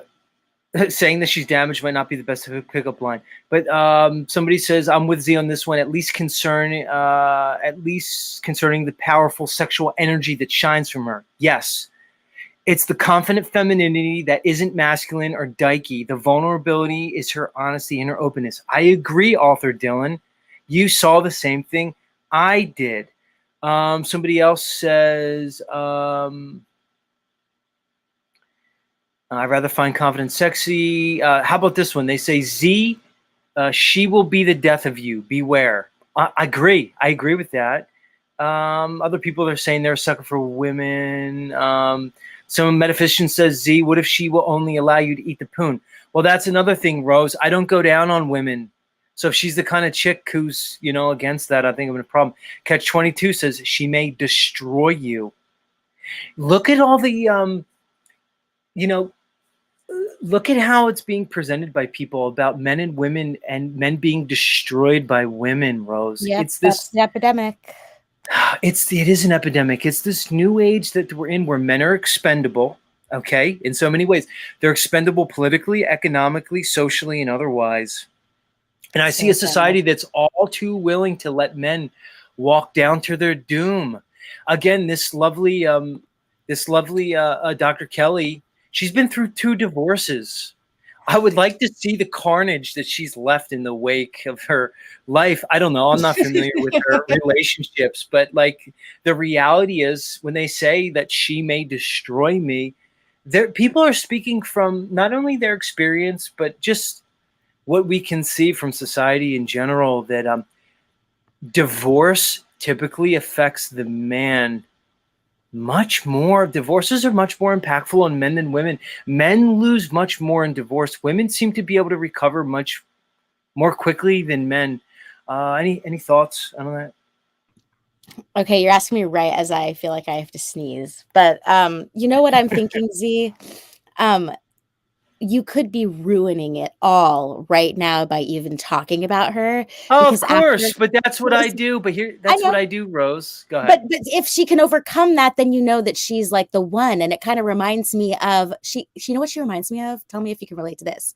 In the Never-Ending Story, the scariest, most like anxious part for me is when he has to walk between the 2 statues without getting hit by the lasers. And you don't really know what you're supposed to do to get by without getting the lasers at you. But you're going to feel so accomplished if you can have the confidence or the heart or the I don't know what that's the thing is, like, you don't really know what the formula is, but you have to just go for it. And either you're going to get like burst to smithereens, or you're going to have it's going to be just like the most euphoric experience having overcome it victoriously. So I feel like there are different people in the world where I feel like, am I being a masochist by trying to like be friends with them or win them over if there's like a weird vibe? But then if you like work at it hard enough, then it's worth it. I don't know if you can relate to that. No, I get it. I like the analogy. And that part of the movie was about his fear. If they sensed any fear, he would be destroyed. They just blast you. Which Yeah. Mateo says it won't work because I'm scared. He senses fear in me. No, I'm not scared of her, Mateo. I'm to a point in my life where the reality is, and I'll say this to Rose and everybody else, I'm at a good place where I'm ready to participate with women, right? I'm ready for that. I think I'm in a place that I'm balanced enough to do so. I just wonder about my potential partners, because I'm going to be entering any interaction from a very particular perspective. And the question is, would they be maybe mature enough or evolved enough to do so, which is so interesting. But she's already had a relationship who's a public figure. So now that that's over, she might want to do the complete opposite. She wants to be with someone who doesn't have, I'm just guessing, I have no idea. I'm just saying this could be that the new Kelly just wants to have someone who's just, their relationship is completely separate from her public facing lifestyle. You have to find out. Maybe you should contact her instead of trying to reel her in here and do something different. Like George Costanza, remember that episode in Seinfeld where he decided to do exactly the opposite of what he normally does? Yeah. He does the complete opposite. No, I don't know. I'm not that, I'm not that intrigued. I'm just intrigued by her. And I'm intrigued by her on this level too, because, she's an MD and she's coming out and she says that she knows the globe's a lie. She's embracing the lies of NASA and that some of the truths of this realm. I always find that interesting. A lot of it because of me. I know what it's like to be in that professional world and then to embrace a different beingness, different ideologies. And I respect her for that, So it's not just, of course, Rose, I'm going to lead with the, oh God, she's hot as shit. I'm going to do that thing. But the reality is I'm probably more interested in her intellectually. And I probably find she's probably in a very unique position to be, look, I think women have been sold a bill of goods. Here's a woman, she's been married and divorced twice. You obviously referenced the relationship that she was a part of that's now over. She mentions she has children.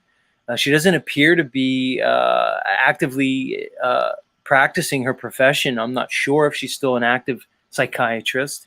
Doesn't seem to be because she's against pharmaceuticals. She's against germ theory. No, there's no way she could be practicing and still, like there's no way she would conform to any mainstream job. It's just impossible these days.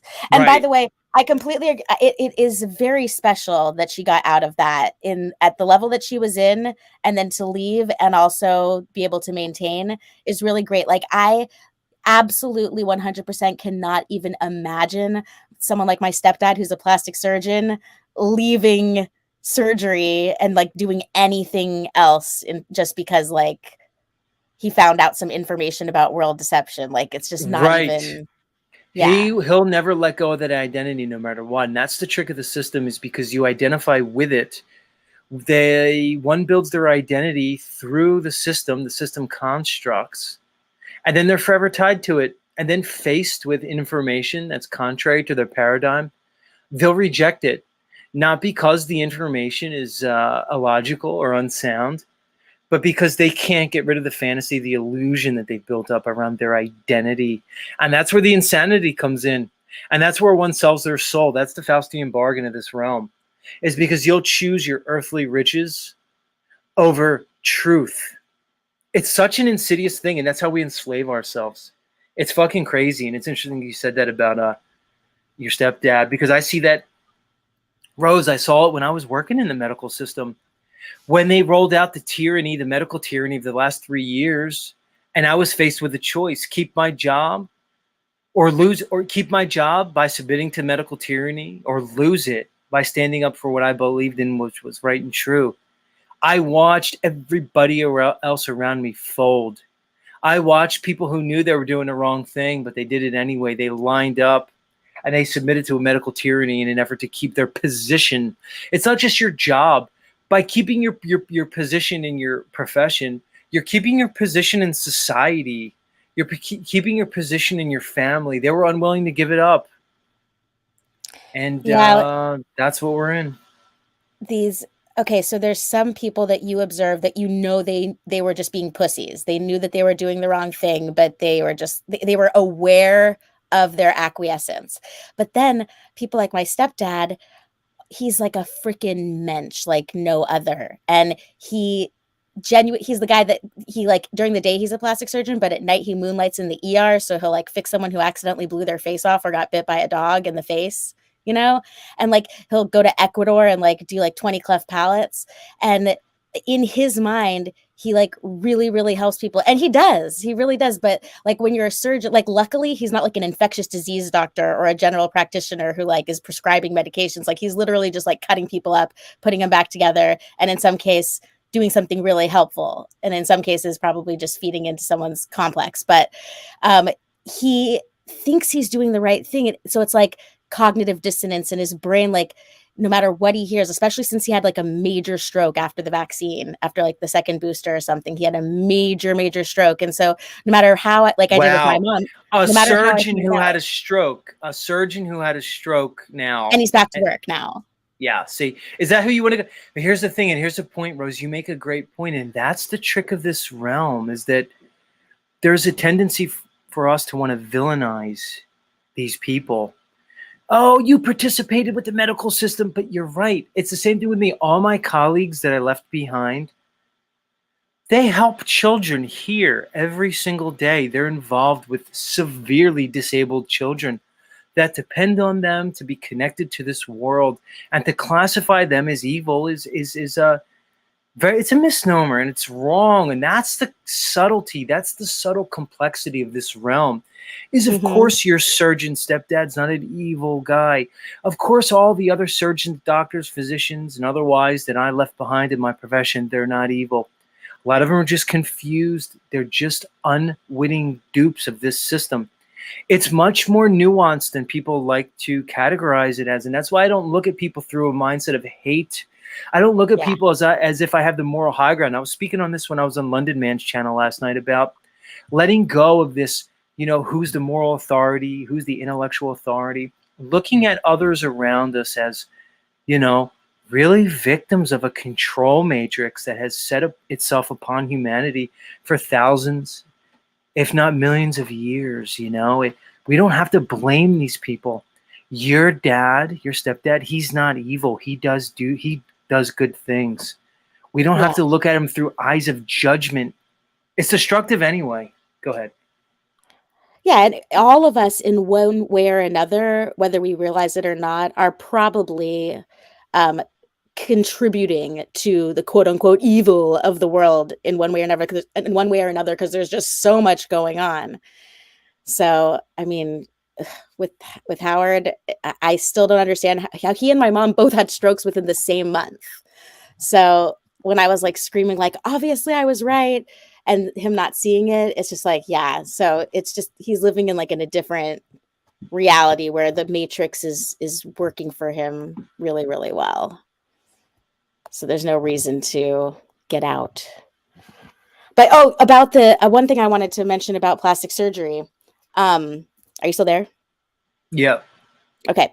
So with all of like the soy and the weird chemicals in the food and everything, you wouldn't believe how many boys who through puberty are growing breasts. And just like maybe 30 years ago, it's like, oh, every, if someone has this or that, like genetic deformity, like if someone is born with an extra finger, sometimes they'll just chop it off right after they're born, but in this case, now it's becoming more and more normal. So it's like, oh, your 13-year-old son is growing boobs. All right, well, insurance like covers it right away. Just like any other breast reduction for back pain for pubescent boys, they just get them removed really, really early and then move on with their lives. But it's happening more and more and more and more. So these chemicals are seriously affecting the population. Oh my God, in a big way. Chemicals, genetically modified organisms, and just the lack of physicality. You have a bunch of kids that their hormones are screwed up from the food, from the environment. They bring these kids into these public schools. They sit them down at a desk all day.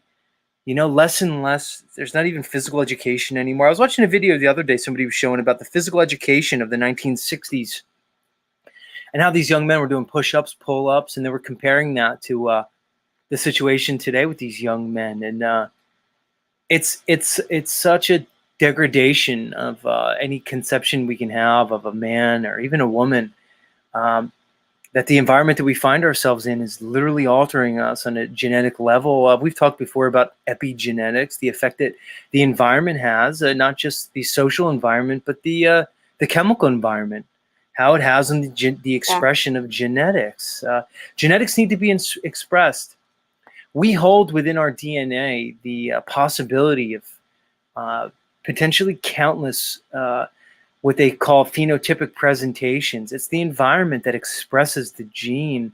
Like you said, you have these boys growing up with classically feminine physical characteristics, and the opposite. You have females developing with these masculine characteristics, to the point now where it's becoming normalized, where we're just running these people through procedures, and this is what we're in. No one's really interested in looking at the cause of it, the foundation behind these maladies and this dysfunction. They want to treat the symptoms. So instead of saying how do we stop boys from growing breasts, we'll just say we'll deal with the breasts. It's insane. But anyway, let's wrap it up. We're way over time, and it was I gotta go too. Great combo. Much love. Bye. Bye, Rose. Bye, Morgan. I just wanted to say goodbye to you, Morgan. Yeah, Morgan, you're back. I brought you back up. No playing of the guitar. What's going on?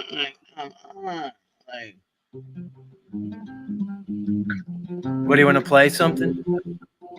All right, we'll let Morgan play something. All right, Morgan, play us out. Everybody, that'll bring us to the end of another Z show. Went a little bit over time today, but hey, it is what it is.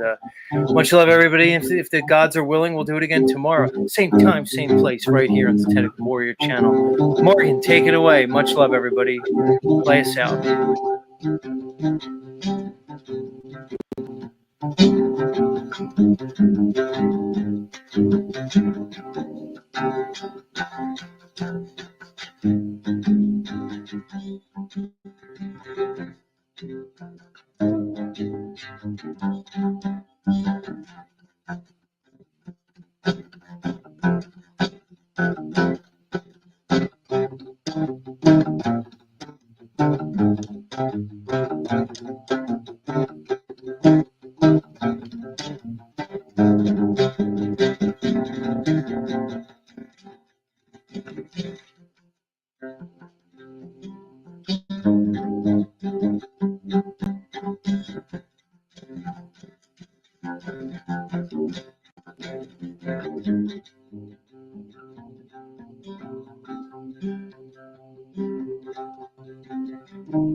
the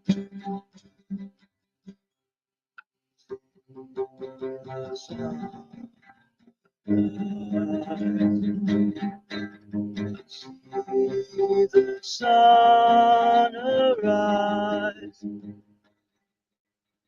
See the sun rise.